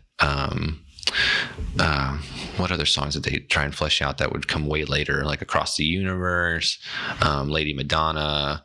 There was another one. I'm sorry. I want to try and figure out which one that no, it's fine. And going back to George, there were Junk. Junk. That was the main one, the main McCartney one, I'm thinking, right? Because he doesn't release that until McCartney 1, right? And so I feel like this is the beginning of him kind of using that concept over every aspect of music production, and be like, as long as I can find that pattern I want, that flow I want, then I can do it. I can just bang it out, try it. Right. Do my best. Right. And because McCartney 1, that's all home recordings. That's all him recording stuff, getting in the studio, mixing it, because he had like a little 4-track at home and would do everything and then bring it back and flesh it out. But I feel like that's the beginnings of him, like, I can do this, I'm super dedicated, and I can do this. If you want to leave, I'll do it. Oh yeah. No, I agree. And just like, Piggies and Savoy Truffle is kind of, you can hear kind of the ancestors, to All Things Must Pass with George. And, as you go through the White Album and Let It Be and Abbey Road, and you can hear George grow as a songwriter. And then when All Things Must Pass comes out, you can recognize that a lot of those songs evolved from this period. And I agree. I think that that's the same thing that happened with Paul and as he released McCartney 1 and Ram and going forward. Yeah, because he had so much stuff. He had so much content. They all did during that trip and post that trip. Except Ringo. But then it's like they didn't know what to expect of what would be next. Am I going to bring this to the table for Get Back, and then now turn to Let It Be, and now I don't want to put as much on it, and then we're going to do Abbey Road, and like maybe it's more cohesive composition. Let's build it together, and it's not just what something I've been sitting on. I want to hold on to that because this may be the end. And then you get to his stuff with Linda and Wings, and then that's that little period. Now those like 2 years or 2.5 years of that writing. McCartney, if you find like the home recordings and stuff that they've released, you realize the timeline that he's been sitting on this stuff. It was like, It was during this period. He sat on it and just been waiting. And then, it would maybe come as late as Red Rose Speedway of, 72 or whenever that was. And just like, it's very interesting, especially as a music listener, realizing like, like the artist perspective of like, oh, I've had this, you know, or especially like George. I mean, George, that's one of the biggest ones with All Things Must Pass, because coming through with a freaking triple album of like, here's all this shit I've been sitting on, and it's amazing, by the way. It's not just like little B-side bullshit, you know, that he's just gonna throw in and be like, yeah, I just wanted to get on the craze. But it was like just phenomenal, and then mastered by the master weirdo Spector. Oh yeah. But I didn't know he produced All Things Must Pass. Wow. And that's such a because you will know this offhand better than I will, but did he also produce Abbey Road, Phil Spector? No, he didn't. Okay. He did Let It Be. That's right. That's right. He didn't originally do Let It Be. It was gonna be Martin, as always, but for Get Back. And I think when it was, because Let It Be was originally gonna be called Get Back, and it was gonna be a movie about making an album, right? And it's about getting back to your roots. And then when it started to kind of fall apart, and they didn't know what it was gonna be, and then they released it and it didn't go very well, and they were gonna mix and release the album. If I'm remembering this right, that they gave it to Spector because it was some kind of someone knew someone, and he worked for the Marvelettes. In fact, I think he was married to one of them. Yeah, and you know, Alan Parsons was a sound engineer for Phil Spector. Oh, really? Yeah, and they had that whole wall of sound thing, and you know, Let It Be is a fine album, but to me, listening to it, it sounds overproduced. Right. Well, and then you know, Let It Be Naked came out. Yeah, and it was the stripped down versions that to me sound more like the Beatles, and not that. I mean, if you listen to Get Back or Let It Be, I mean, you know, obviously those are Beatles standards, but, you know, if you listen to some of that, like Hey Bulldog on the Let It Be that was released is overproduced compared to the Hey Bulldog that's on Let It Be Naked, to me. Is that on that? Well, it was on. Yeah, I think so. No, now you got me doubting myself, but you know, I think you should doubt yourself. Okay, well, if I should, that's okay. But either way, you know, a lot of the, I don't know, Phil Spector. Yeah, it's just a Yellow Submarine. Was it Yellow? Oh yeah, it was Yellow Submarine. But was it not? I thought it was. Well, it doesn't matter because I thought it was re-recorded during the. I don't think so. Because I thought there was a. Oh, I'm sorry. I feel very stupid. It was not. It's all right, man. We'll let it slide. You got a lot of knowledge in there. It's not a lot of knowledge. It's just a lot of crap. It's like trying to find the one pair of scissors in your junk drawer, I think is what it is. But no, I was sitting there saying, "Hey Bulldog," and I was thinking of Two of Us, which is not even close to the same song. So if you can edit that out, that would be appreciated. But I've never been shy about being an idiot. So no one should be. I agree. But no, now that I think about it, I think it was a decision by Klein, by their new manager, Alan Klein, who would take over, and that was a big abrasive move for McCartney. He did not like that. Yeah, because was he New York based in Klein? I think he's America based, but he was like he was just less. If I remember right, he was just a little less involved because he was spread thin. He had the Stones and someone else, and it just wasn't as close of a. It was just didn't feel the same. Didn't feel the same. Like it's almost like it fell back in line with the traditional. Like, no, you know, listen to the producer. He's gonna finish this. It is not your call. You know, you make the main content, but they're gonna be the one to flesh it out. Sure.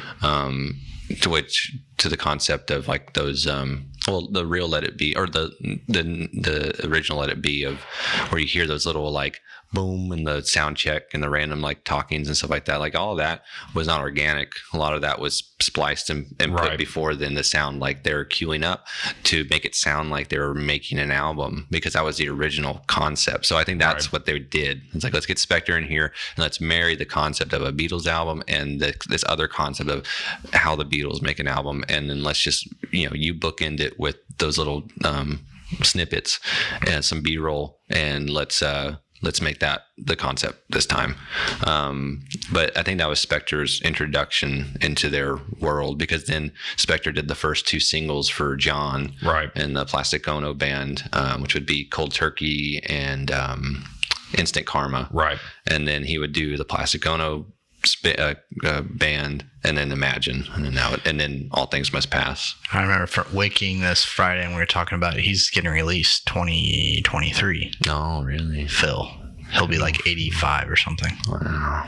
He'll come out ready to produce tons of ideas. That's what I was going to say. He's going to come tons out of lyrics. And he's like, all right, Ringo, let's do it. I've been writing for 19 years in the clink and I'm ready to go. He's going to like add some screaming to someone's track. So where'd this come from? Don't worry about it. Don't worry about it. You don't need to know where that screaming came from, but it really adds to the song. Phil Spector. Yeah, that's an interesting dude.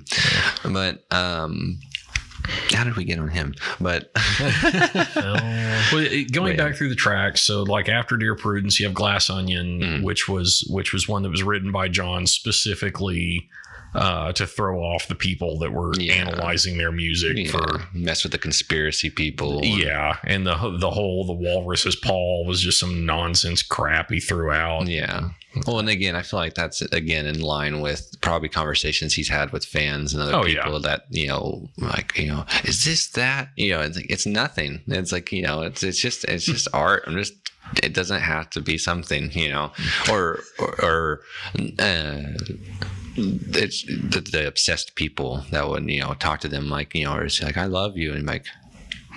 What? Like you don't know me, and like just that annoyance. Oh yeah, the craziest story that I've heard, and in this, I've never been able to corroborate it, so this is complete conjecture and probably not worthy of airing. But I had heard from someone who kind of was a shoe-in to the deep Beatles knowledge for me. And they said that when John first moved to New York, he would take walks around Central Park and that kind of thing, and people would stop him and ask him questions. And someone actually said, hey, when you wrote I Want to Hold Your Hand, was hand code for a marijuana cigarette. Someone actually thought I Want to Hold Your Hand was like John being like, hey man, pass me that spliff. What in the world? Such a reach. I know. Here's a link though that maybe this is where it comes from. It's because I think it was the first reason why Dylan had a idea to really want to meet them, right? Is because he thought in that song when it says I can't hide, like right. I can't hide, he thought it said I get high. I get high, and so he brought that up to them like, oh, that's not what it says.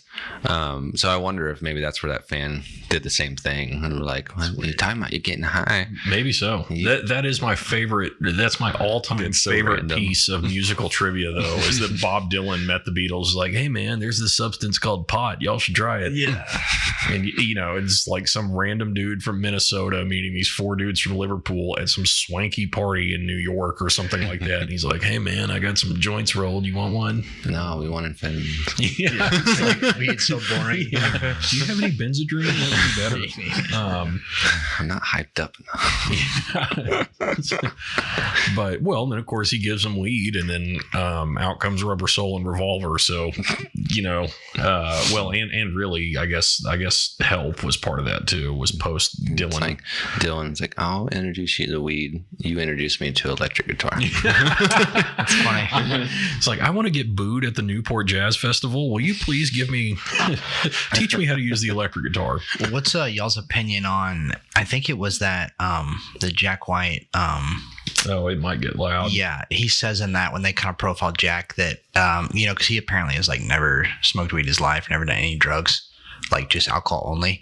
And he talks about they were joking around about if like you take away all drugs from the Beatles' history, like all drugs, how much of their career would have been different, and would it have been better or worse, or like they would literally never have released a song.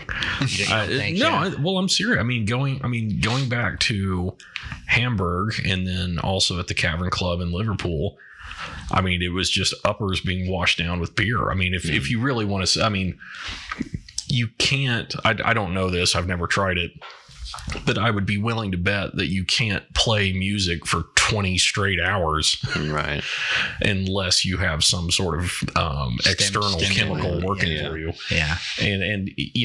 But if you listen to even on that anthology DVD that we were talking about earlier, they talk about how cutting their teeth in Hamburg and at the Cavern Club helped them not only develop the sound that would eventually show up on the records, but those first years touring and handling the big crowds and the yelling and feeding off that, in Europe and in the United States and even, other places, they played Japan and Thailand and all that kind of stuff. I think they talk about how that did help them get ready and build little habits, like stage habits, like their constant body movement was because you might not be able to hear me. So I'm going to constantly move my head and do it like dramatically. So you can tell like where I am, no matter what's going on, no matter when you can't hear me for 3 minutes straight, Right.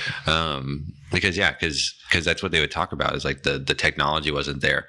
You have these big Vox amps behind them that can only get to the first 100 people. And the people after that, it's just one of the first live videos I ever saw in my life was the Shea Stadium performance, and I forgot where I saw it somewhere. And that one's probably weird. My mom. Well, I just remember being so annoyed because like you can't even hear shit really because it's just and then they cut to girls in the front row. And then you just see them kind of. Well, and that one's kind of unique because they tried to fight back that screeching, but they tried to fight back by not, amping up their amps, but by putting it through the announcer speakers for like the baseball park. Wow. And so it's all grainy and weird and but it's only at that time the modern leg up. It's like, let's use the whole stadium as our speaker. Like, okay. Terrible idea.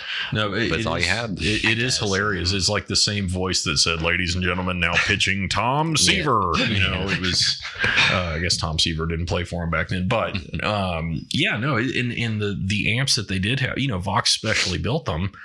But they had the same like noise amplification technology that's in like a $7 Bluetooth stereo you buy at Target now. Oh yeah. I mean, I'm sure one of those big towers they had back then might be comparable still to something that's a little smaller scaled now because of technology advances. One of those little belt loop amps like Jack Black has in School of Rock.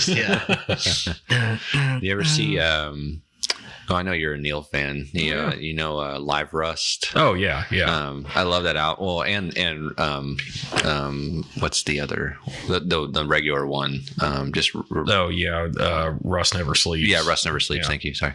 I love the album covers of those because you get to see those massive Fender amps behind them that are literally like 8 foot tall or something. They're just like humongous, and it's just like, because I'm a sound guy.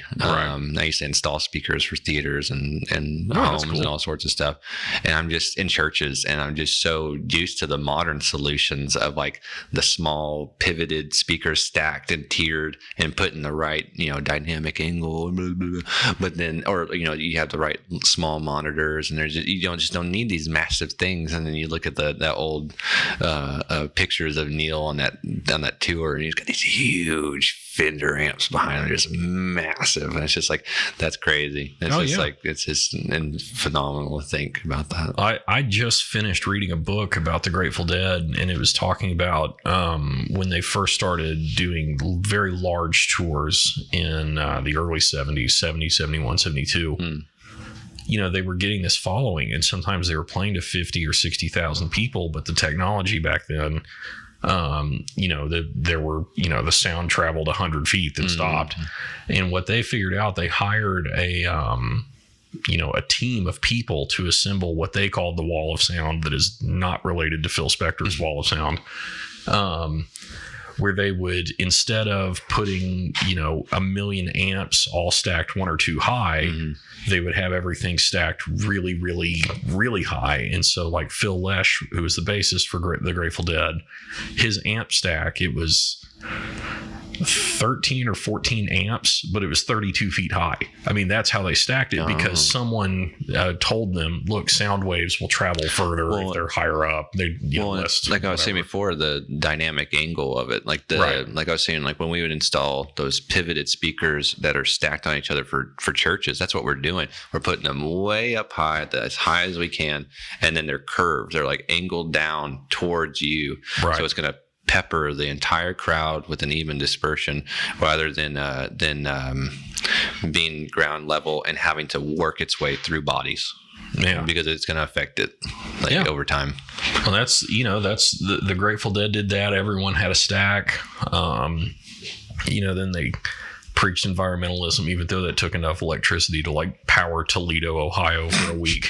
Checkmate hippies. But no, it was it's just crazy that really not that long ago in the grand scheme, just the technology just sucked. I mean, there's not a better word for it. It was just inadequate. You don't like the Grateful Dead, right? I mean, I do. I don't have a problem with them. Yeah. I just don't have like a insane like catalog knowledge. Sure. That's someone said that we are just now getting to a generation of Grateful Dead fans that are like, yeah, I like them. Like, but before it was like, no, screw that. Or like, you don't listen to them, I'm going to kill you. Like, we're just now getting to kind of the moderate interest Grateful Dead generation. Now, a disclaimer, I will be open about this. I'd never, like, my dad wasn't like really into them, honestly. And he was like my musical conduit, like for most of my life. I mean, still is, but he wasn't much into it. And I never had like a friend that was like a Deadhead, until like college. And like what you brought up before, the studio albums I would try, and like I'm just trying to think of some of the big ones, like, Truckin' and American Beauty, which is on Truckin' is on American Beauty. That's that and Terrapin Station and maybe Shakedown Street. That's the other one. Yeah, that's about as much of the studio catalog I can handle. But it didn't like really like resonate or like stick with me. Right. And then I was also explained by that guy that fan that it's much more of a live thing. Is you got to experience them or listen to the right live album. Same as like all the Fish bullshit.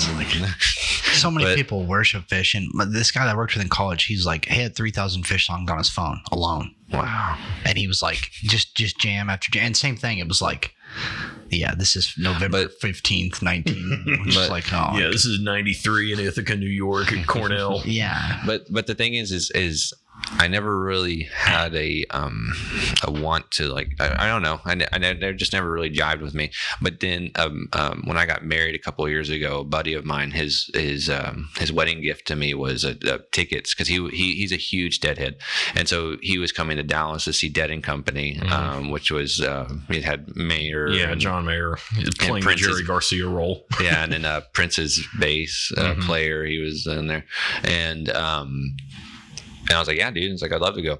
And so we went. And then when I experienced them, like, like we were saying, taking a song and turning it into a 15-minute jam and just get going all over the place. Like, like I can definitely understand, especially if the audience is on something, just being like, it's like if I'd say you have to be on something to enjoy it. Yeah. And I have heard that too about both of those bands, Fish and Grateful Dead. It's like, you won't get it until you've taken something.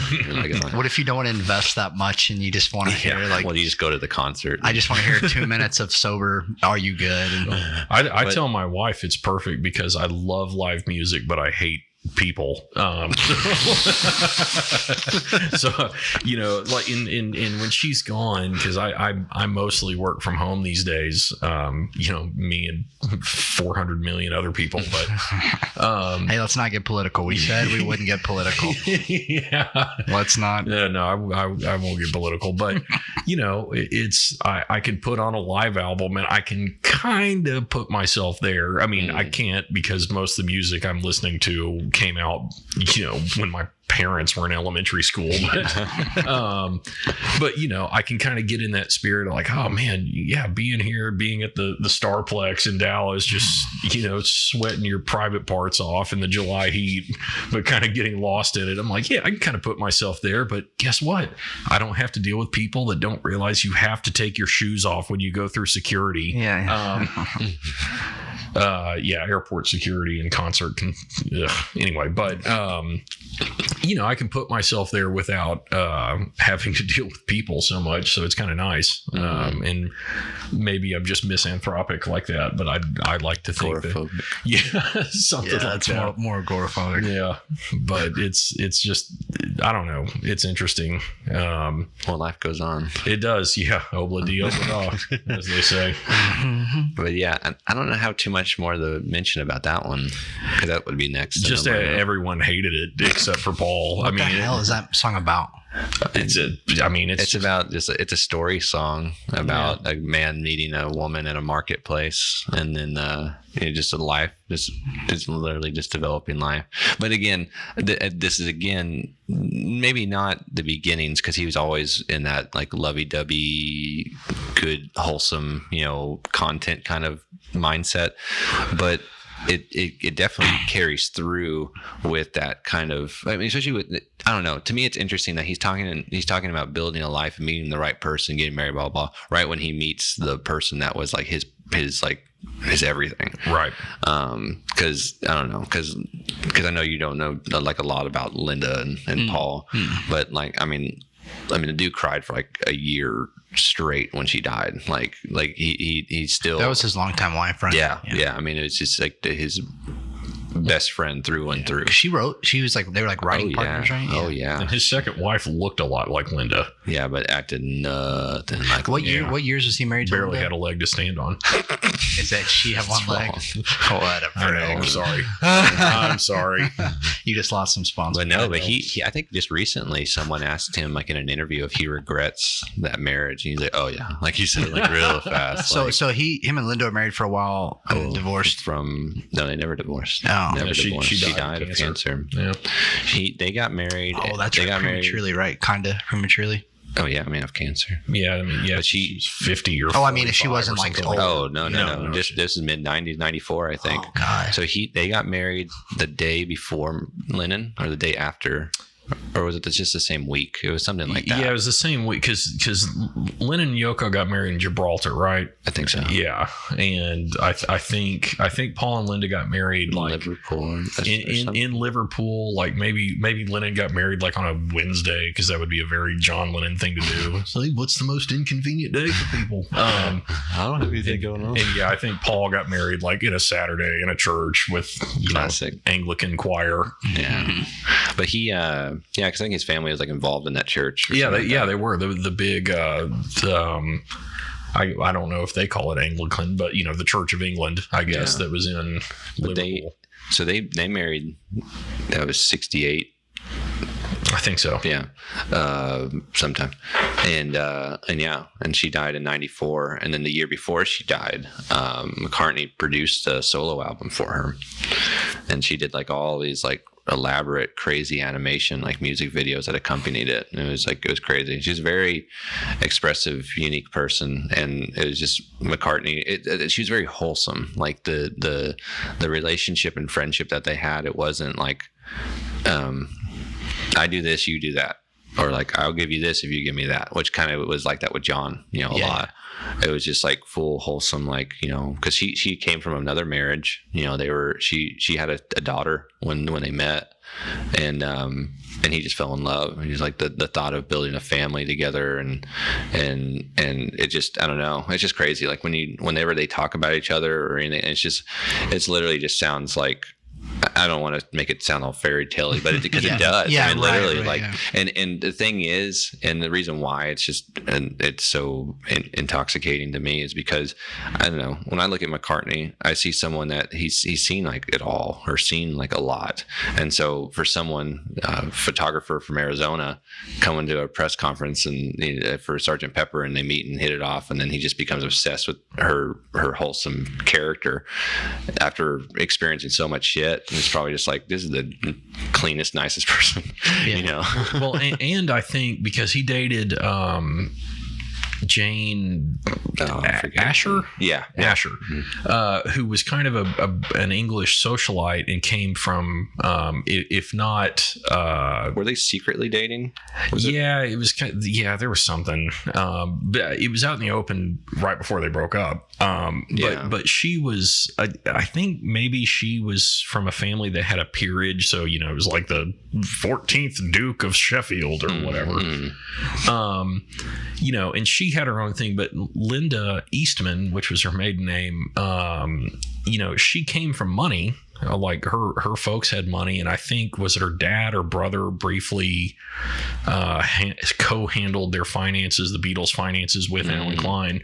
But Linda Eastman didn't want to ride the coattails of her family's wealth. And I the impression that I get is that Paul liked that she was both from money but independent, because that told him that she was not, after money or status or whatever. She was just someone who loved him and he loved her, and that's the way it is. When you can look at her own content, like her own artistic content of her photography, particularly, because I have her photo book, the McCartney big one, right? And you get to see it's her highlights, but you get to see the early stuff, and when she started to meet all these big groups and all the different types of people they were around, and it just seems like she was very expressive, didn't want to go down some kind of expected path, and just wanted to experience things. And but anyways, so the reason why we even touch on that is Obla Di Obla Da being a simple story of a man, a woman, just falling in love, building that life, blah blah blah. I just feel like it's he's primed for that, and then they just take off, and Ram is just it's an opus to that. It's an opus to their love of just expressing it's just so cohesive, and it's just them. It's just them, and it's just it's beautiful. How did his second wife lose a leg? I really don't know. Yeah, not to ruin the mood of beautiful marriage. It's beautiful what you said, Russell. Don't let me take that away from you. But I don't know. I really don't know. I don't know much about her. Ben's macabre joke throughout the whole thing. Yeah, you would say that. I kept myself from learning more. You would think that in Prepare I would have tried to get a leg up on that kind of stuff, but I didn't. But yeah, Obla Di Obla Da. John and George both hated it. John called it, and I'm quoting here, Mom, granny music shit. And then George has a throwaway kind of diss that's line. What John called that's it? What John called Obla Di Obla Da. And then George has kind of a throwaway line in Savoy Truffle where he says, we all know Obla Di Obla Da. And then there's another line. Can't stuck in your head. It's annoying. Yeah. And then and plus it was. I mean, it was Paul's version of kind of British, Anglo-Saxon reggae. Mm-hmm. And I think that if you were a fan of, reggae in a purest form, it was probably a little upsetting to hear. Yeah. I mean, it's almost like when you hear UB40 sing Red Red Wine a little bit. You're like, oh, hey, this is fun to listen to, but this is not reggae. Well, the only other thing I know about that track is the opening. The dun dun dun dun dun dun dun dun dun. They didn't know how to open it. They had done a few takes, and they knew what the whole song was, but they did not know how to start it, because they didn't want it to just be a simple power chord, just strumming thing. And so, like you said, John didn't like it, but he was expected to come in for something else, to record something else. And so when he comes in, and he came in late, naturally, they tell him, what are we working on? We're working on Obla Di Obla Da. We have it all fleshed out, but we just don't know how to start it. And then literally, first thing he does, sit down at the piano, and that's the first thing he does is dun dun dun dun dun dun dun dun dun dun dun dun, and then that's it. And that's the beginning. He was like, "Hey, if we get this song finished quicker, I can get some heroin." yeah, drugs are awaiting.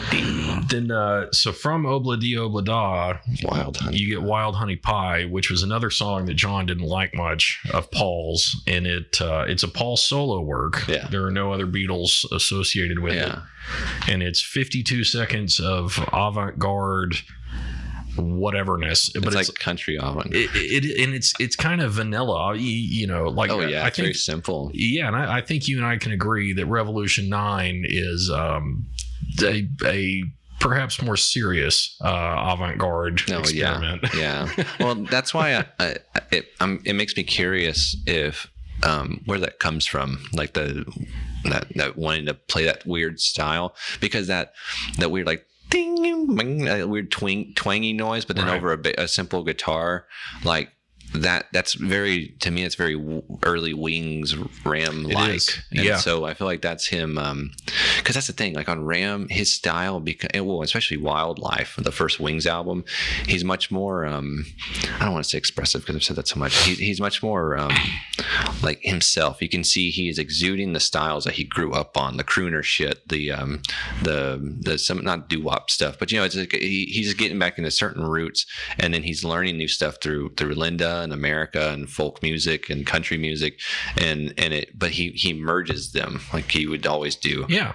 And I feel like that's what Honey Pie is. It could have been just been a simple, like folky, simple short song, but then a little twangy and like the weird tone that he uses instead, it just brings out that more vibrant possibility of what the simple song could be in a weird way. Right. And that's what Ram is kind of like to me. Oh yeah. And if you jump from Wild Honey Pie to just Honey Pie. Oh yeah. Honey Pie, another Paul work. It's what in England they call it music hall style. Here in the States we would call it vaudeville style. Oh, okay. And if you listen to Honey Pie, Honey Pie, I mean it's you can picture like a flapper girl dancing to that, right? And a little shimmy shake. Yeah, exactly, with all the little frilly beads hanging off the layers of the dress, and and I do think that that's another kind of insight that was foreshadowing a little bit of Ram and McCartney 2 and the Wings album, and just showing his influence. Exactly. Like Your Mother Should Know.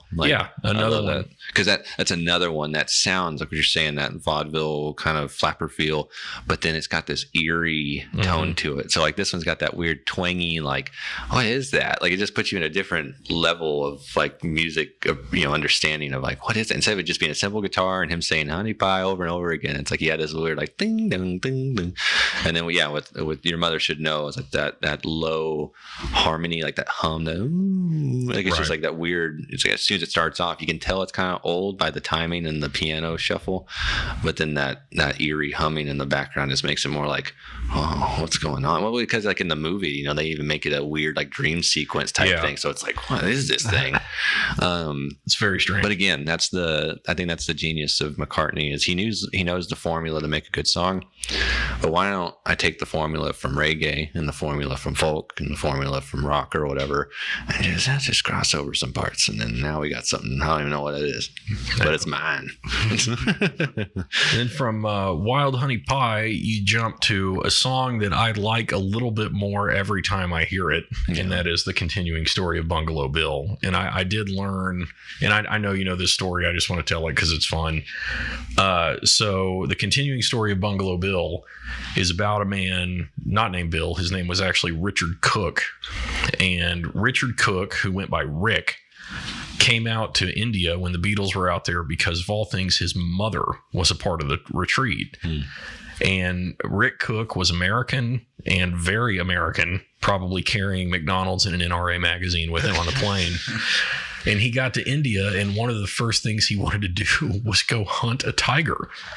And he actually, because to get into the places where tigers live, you took elephants. And so he rented an elephant and a gun and climbed an elephant and rode into the jungle and then shot a tiger. I mean, there's almost nothing added to the song other than what really happened. Wow. But he came back to camp and was like, hey guys, guess what I did? I just won World War II and killed a tiger. And John thought it was just a bit of an American arrogance thing.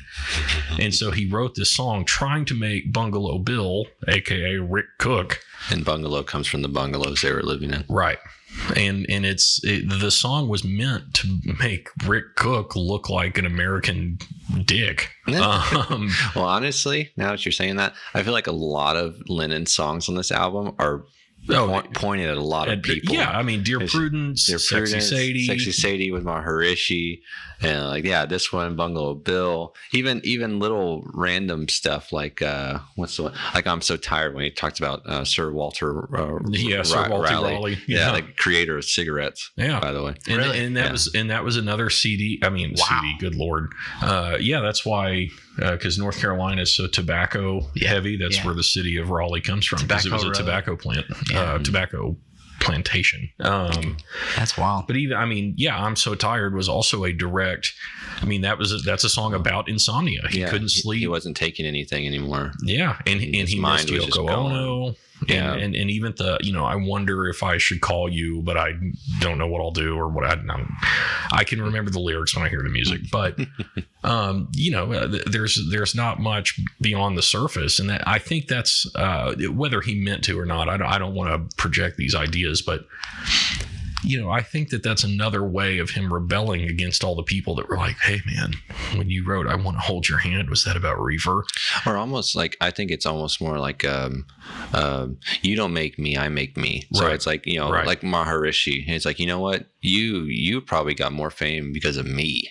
Yeah. And but I know how you really are. And so I'm just not going to hold back. I'm just going to throw something back at you because I don't care. But that's how he was. Yeah. And this is I guess this is the beginning of what I would call the first diss track, habit in music, is because Lennon was one of the first people. I mean, there's a lot of people that had purposeful lyrics and songs like Woody Guthrie and all sorts of people that were very particular and talking about stances on things. Yeah. But I'm particularly talking about a pop star or a celebrity. I'll put it this way: a celebrity pointing out another celebrity and saying he ain't shit, or stuff like that. With like Sexy Sadie, it's harder to tell because he changed the name from Maharishi to Sexy Sadie. But like what we're just talking about, he's directing these at people with an intent, and to me this is the prelude of what you would see the post breakup, when he starts to turn on Paul big time, and he just starts writing all these brutal things. Especially, how do you sleep was how literally do you sleep and Cold Turkey both. Yeah, I like How Do You Sleep. I remember you showed me that song. Yeah, I mean that is a laundry list. I mean, it literally, they made a list, put it on their fridge, and every time John or Yoko would think of a slight to Paul, they would write it down on that list and turn it into lyrics. And that is what, I don't know if it really is the first diss track, but to me, it's like, that's the first diss track. Like, in what you would think about, like right now, modern times, of a rapper pointing out another rapper, another artist, and be like, man, you ain't doing this, and you said that, but blah, blah, blah, blah, blah. But that's literally what it was. You had like the height of rock and roll, these two kings that just like poking at each other with too many people. But the thing is, Paul took more of a subtle approach to taking jabs at him, and John was just brutal. Yeah. Like even now, you don't see rock bands in beef.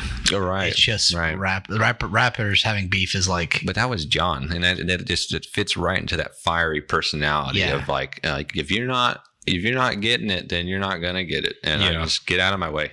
Well, it had. I mean, and by the way, first off, I would feel remiss if I didn't mention that while Woody Guthrie did write a lot of diss tracks, they were all to people who were politically just to the right of like Karl Marx, because he was such a dirty commie. But John, no politics. Woody Guthrie is a very important person in history, but he was a communist, and but John Lennon, you're exactly right. He was more direct, and I think that was just his personality, where Paul was always a little bit coy or aloof or nuanced, if you want to give him credit. Yeah, and probably market aware. And I think John didn't care if media outlets saw him as a jerk, whereas Paul McCartney, I mean, this is the guy who went on to record songs with Stevie Wonder and Michael Jackson, and you don't get to that by being John. But I feel like it's an interesting double feeling, because I get that, but then maybe this is his first experience of this, like the market reflecting back, is like with Cold Turkey. Like, people wouldn't play that, and he loved it. He thought it was a great song, and he was very proud of it and wanted to get it everywhere. And he wrote letters to like the BBC and like other he talked about it like publicly. Why is he paid for some ad too? Like, I'm trying to remember all the things, but he made like a big stink of it because people didn't want to play it. And I think maybe that was his first realization of like marketability, like on his own back, of being like, well, I thought it was a good song, but I guess it's too heavy. Maybe I crossed some line that's not going to get to the masses and make me money.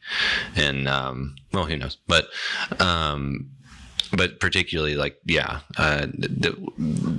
structures and his his perspective, or I guess what the content is aiming towards in this album. Like, yeah, I mean, just a few we've highlighted. You can kind of see he's starting to include people, real people in his writings, not just feelings of like general feelings of love or whatever, or an experience. It's like, I'm still talking to you, you know? You know what I mean? Like, it's not just like, this was a girl I loved or a past love or a love I hope to get. It's like, this is a real thing and I'm still interacting with you. Right. I'm still very focused. You. Yeah.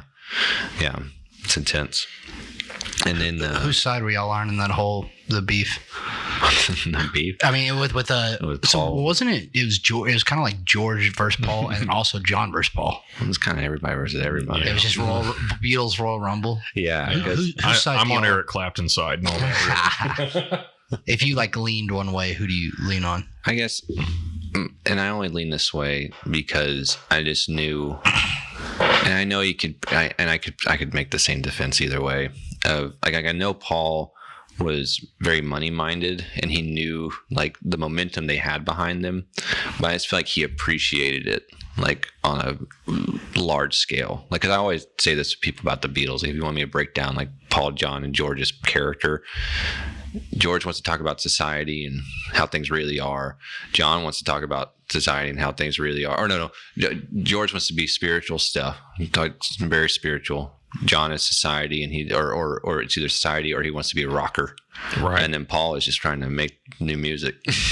Well, I have always had, and I can admit this, I'm a great admirer of John Lennon, but I think that one thing that he absolutely 100% did that just really, really, really makes me mad, and it's I mean, and you can go through and you can look at John Lennon and Jim Morrison and Kurt Cobain and other people who wanted to make music and became wildly successful at it and then got pissed off at all the notoriety they were getting. Yeah. And it's like, look, I understand that it is a very, very, very, you have a very slim chance of being that successful, but you got to know if it happens, I mean, you're going to have you're going to have that attention. Yeah. And I agree. It's not fair. Everyone should be able to shut their door at night and live a private life. I completely agree with the sentiment, but you knew what you signed up for. It's inevitable. Like it's going to come. Yeah. Well, yeah. And I feel like that's what speaks to each of their personalities. Right. You know, Paul always was aware of that and kept tabs on that like effect,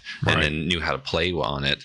And then John, it just, especially because John was the only married Beatle, you know, had a kid, they hid that. You know, like they didn't tell the fans that he was married. If they got brought up in interviews, they'd be like, don't talk about them. Yeah, but, Well, right when they got to the States, someone said, "How does your wife feel about this?" And John said, "Who?" Yeah, I mean, literally. I mean, literally. Thank God Twitter wasn't around back then. Good Lord, they'd be screwed. But yeah, and then with George, I feel like just like maybe someone in life that all they get is fight back, or they never really get something satisfying back. They never get the reward back that they thought they were going to get, but they take it more on themselves and to reflect on themselves and develop more and just realize like, oh, I didn't do this right. I'm going to keep working. I'm going to work on myself. And so it speaks to his character that his writing would get better, and he would, you know, stockpile all this content and then realize, you know, as soon as he was free, he would just bust out.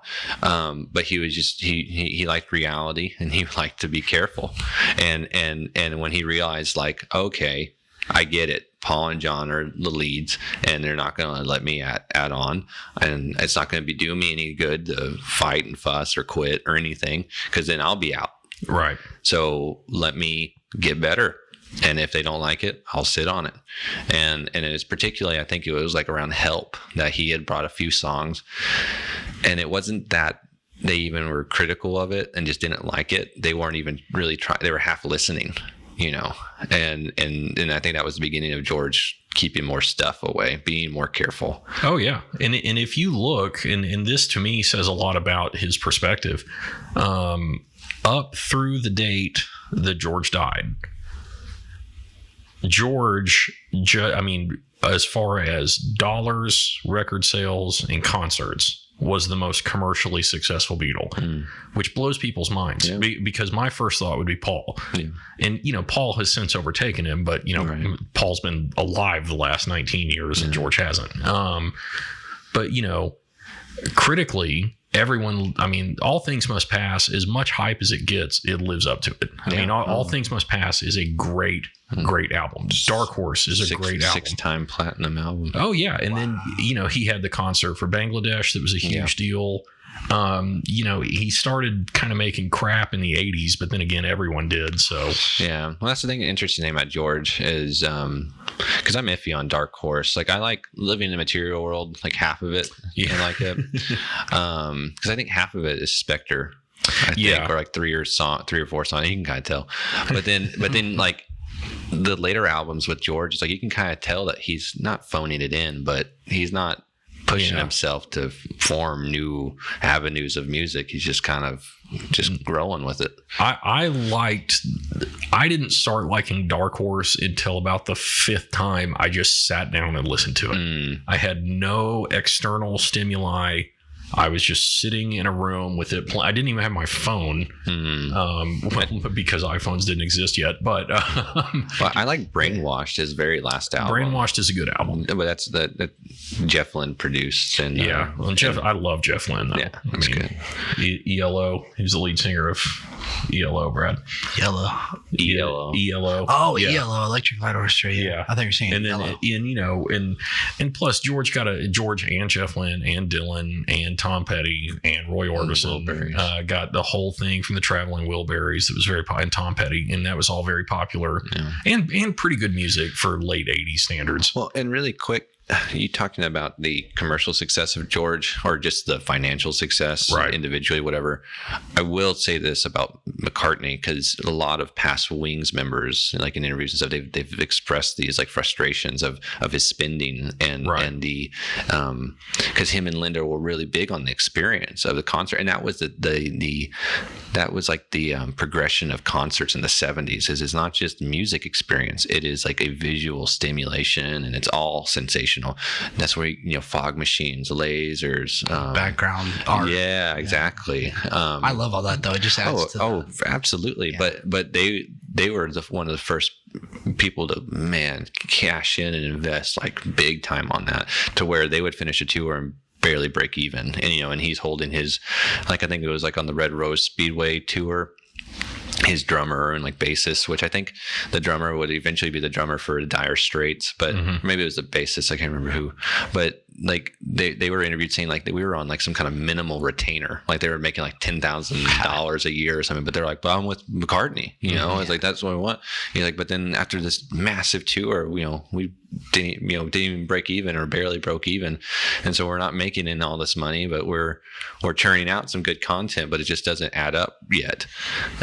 So I know McCartney had, I don't know if you want to call that bigger eyes in their stomach or what, but I know that his spending was a little weird. But so, I mean, George had some weird spending habits too. Yeah, but I think McCartney's was always for the sake of the spectacle. And like he played what was East Berlin, 3 weeks after the wall came down, right? And he was in, he played Moscow when it was, still the USSR, and then played it again when it was just Russia. Right. So I think.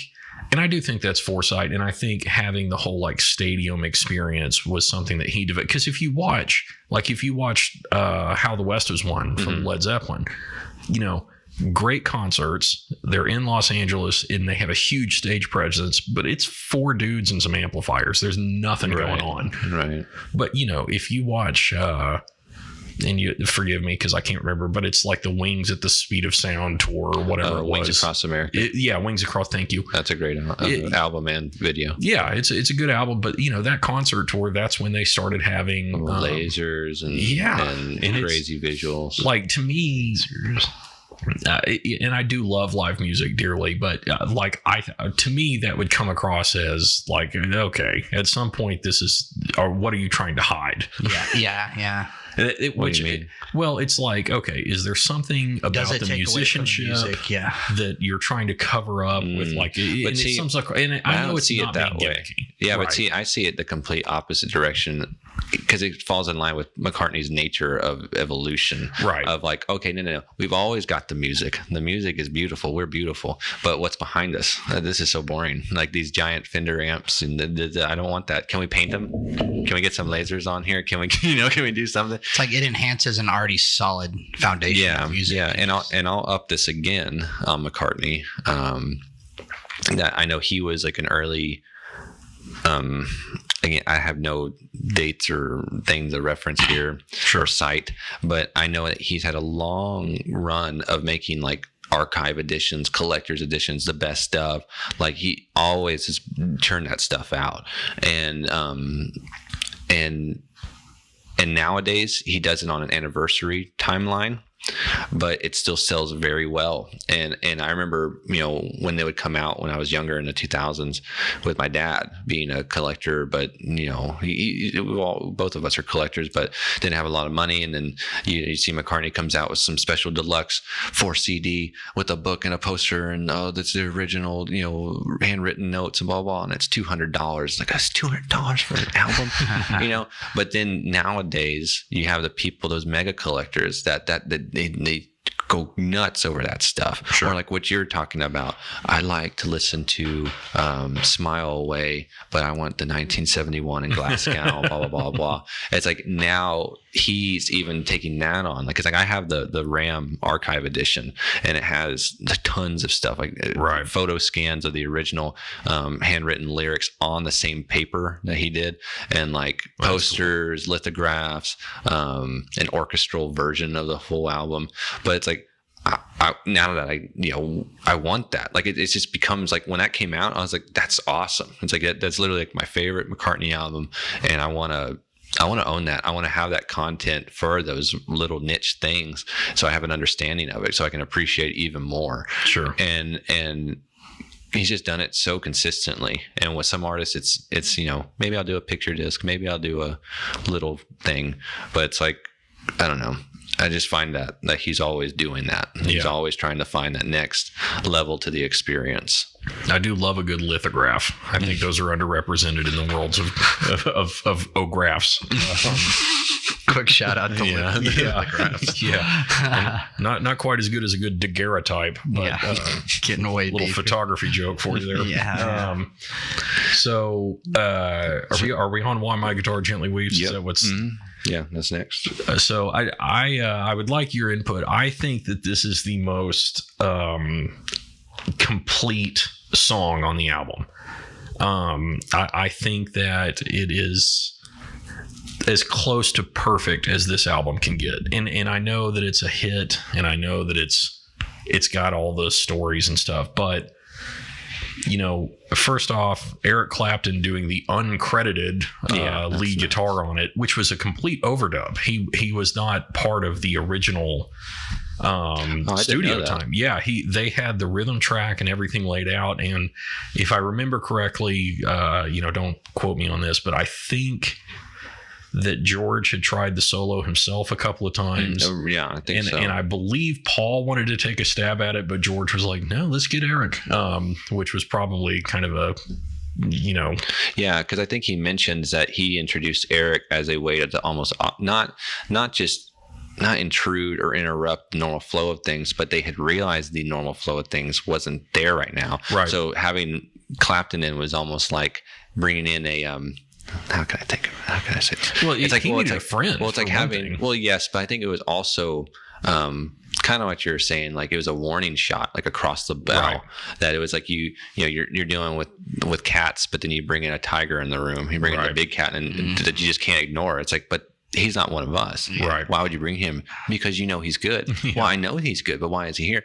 Because you're not doing it. We're not doing it. So we need to do something else. Yeah. Well, we're not enough anymore. Well, I guess not, because I had to bring him in. Yeah. And so it's a primer. It's like, hello, he's good. Yeah. It's like, don't make me get Hendrix. What's he doing? What's he doing here, John? I don't know. Why is your girlfriend here? Why is she screaming in the background? But but I think because if you listen to the lyrics, I think that there's a couple of really interesting things about them. And the first is, George had been so focused on kind of Eastern instrumentality. Mm-hmm. He was so focused on the sitar and hanging out with Ravi Shankar, who, by the way, is Nora Jones's biological father. My favorite crazy stat there.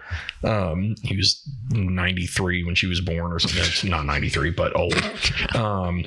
But so I think some of the lyric is him actually being welcoming to being a guitarist again. He was not getting into this weird world Eastern crazy tuning thing. I mean, he was a guitarist, but he was so excited to get set up and play the guitar again.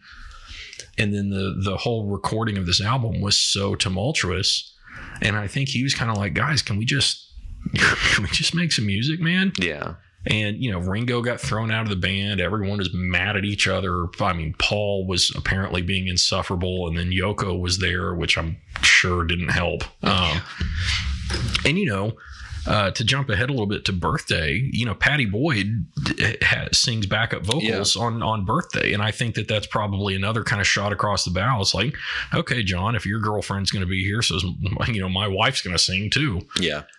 And, I think it's a complicated song. I mean, it's not an easy song to play. And I think it is, I think it's one of the more introspective songs. I mean, you could argue that maybe like Julia is the most vulnerable song on the album, where it's John talking about his mom and that kind of thing. But I mean, you just gotta ignore Why Don't We Do It on Their Own?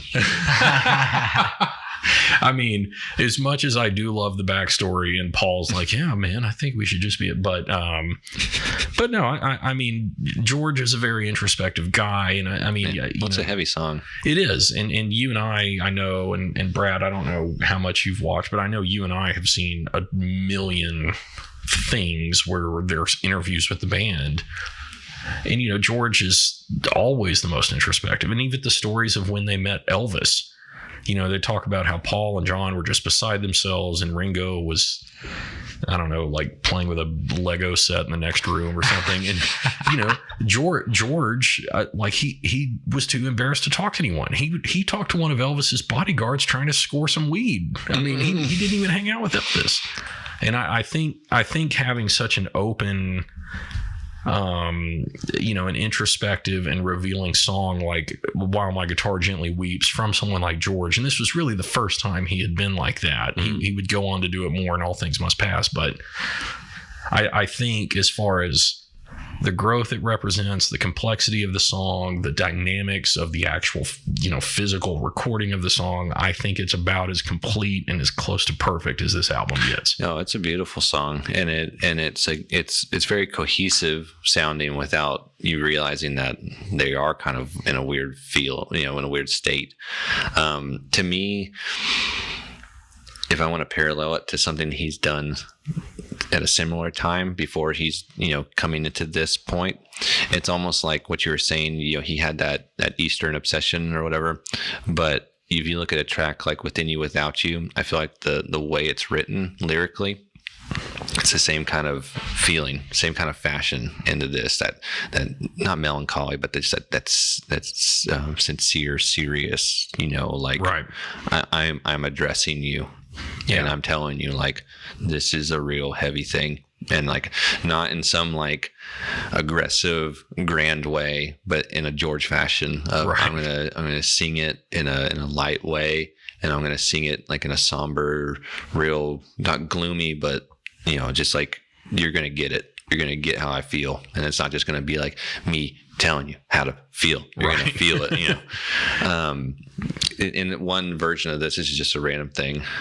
It's the only thing that I really have else to add for this track is I love the Love version of this song, because it takes the original acoustic version, right, and then pairs it with I think it's Giles Martin that does the arrangement. I think so. And does the orchestra and the strings and stuff behind it. And it's just beautiful. Because if anything,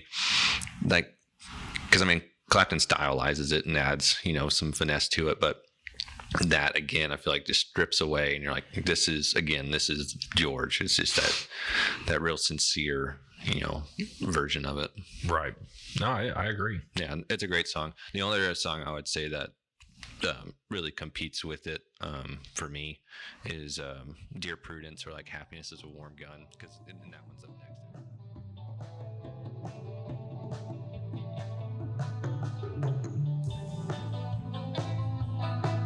Thank you for listening. For more episodes, visit our website, musicmythpodcast.com, and follow us on Instagram and Twitter.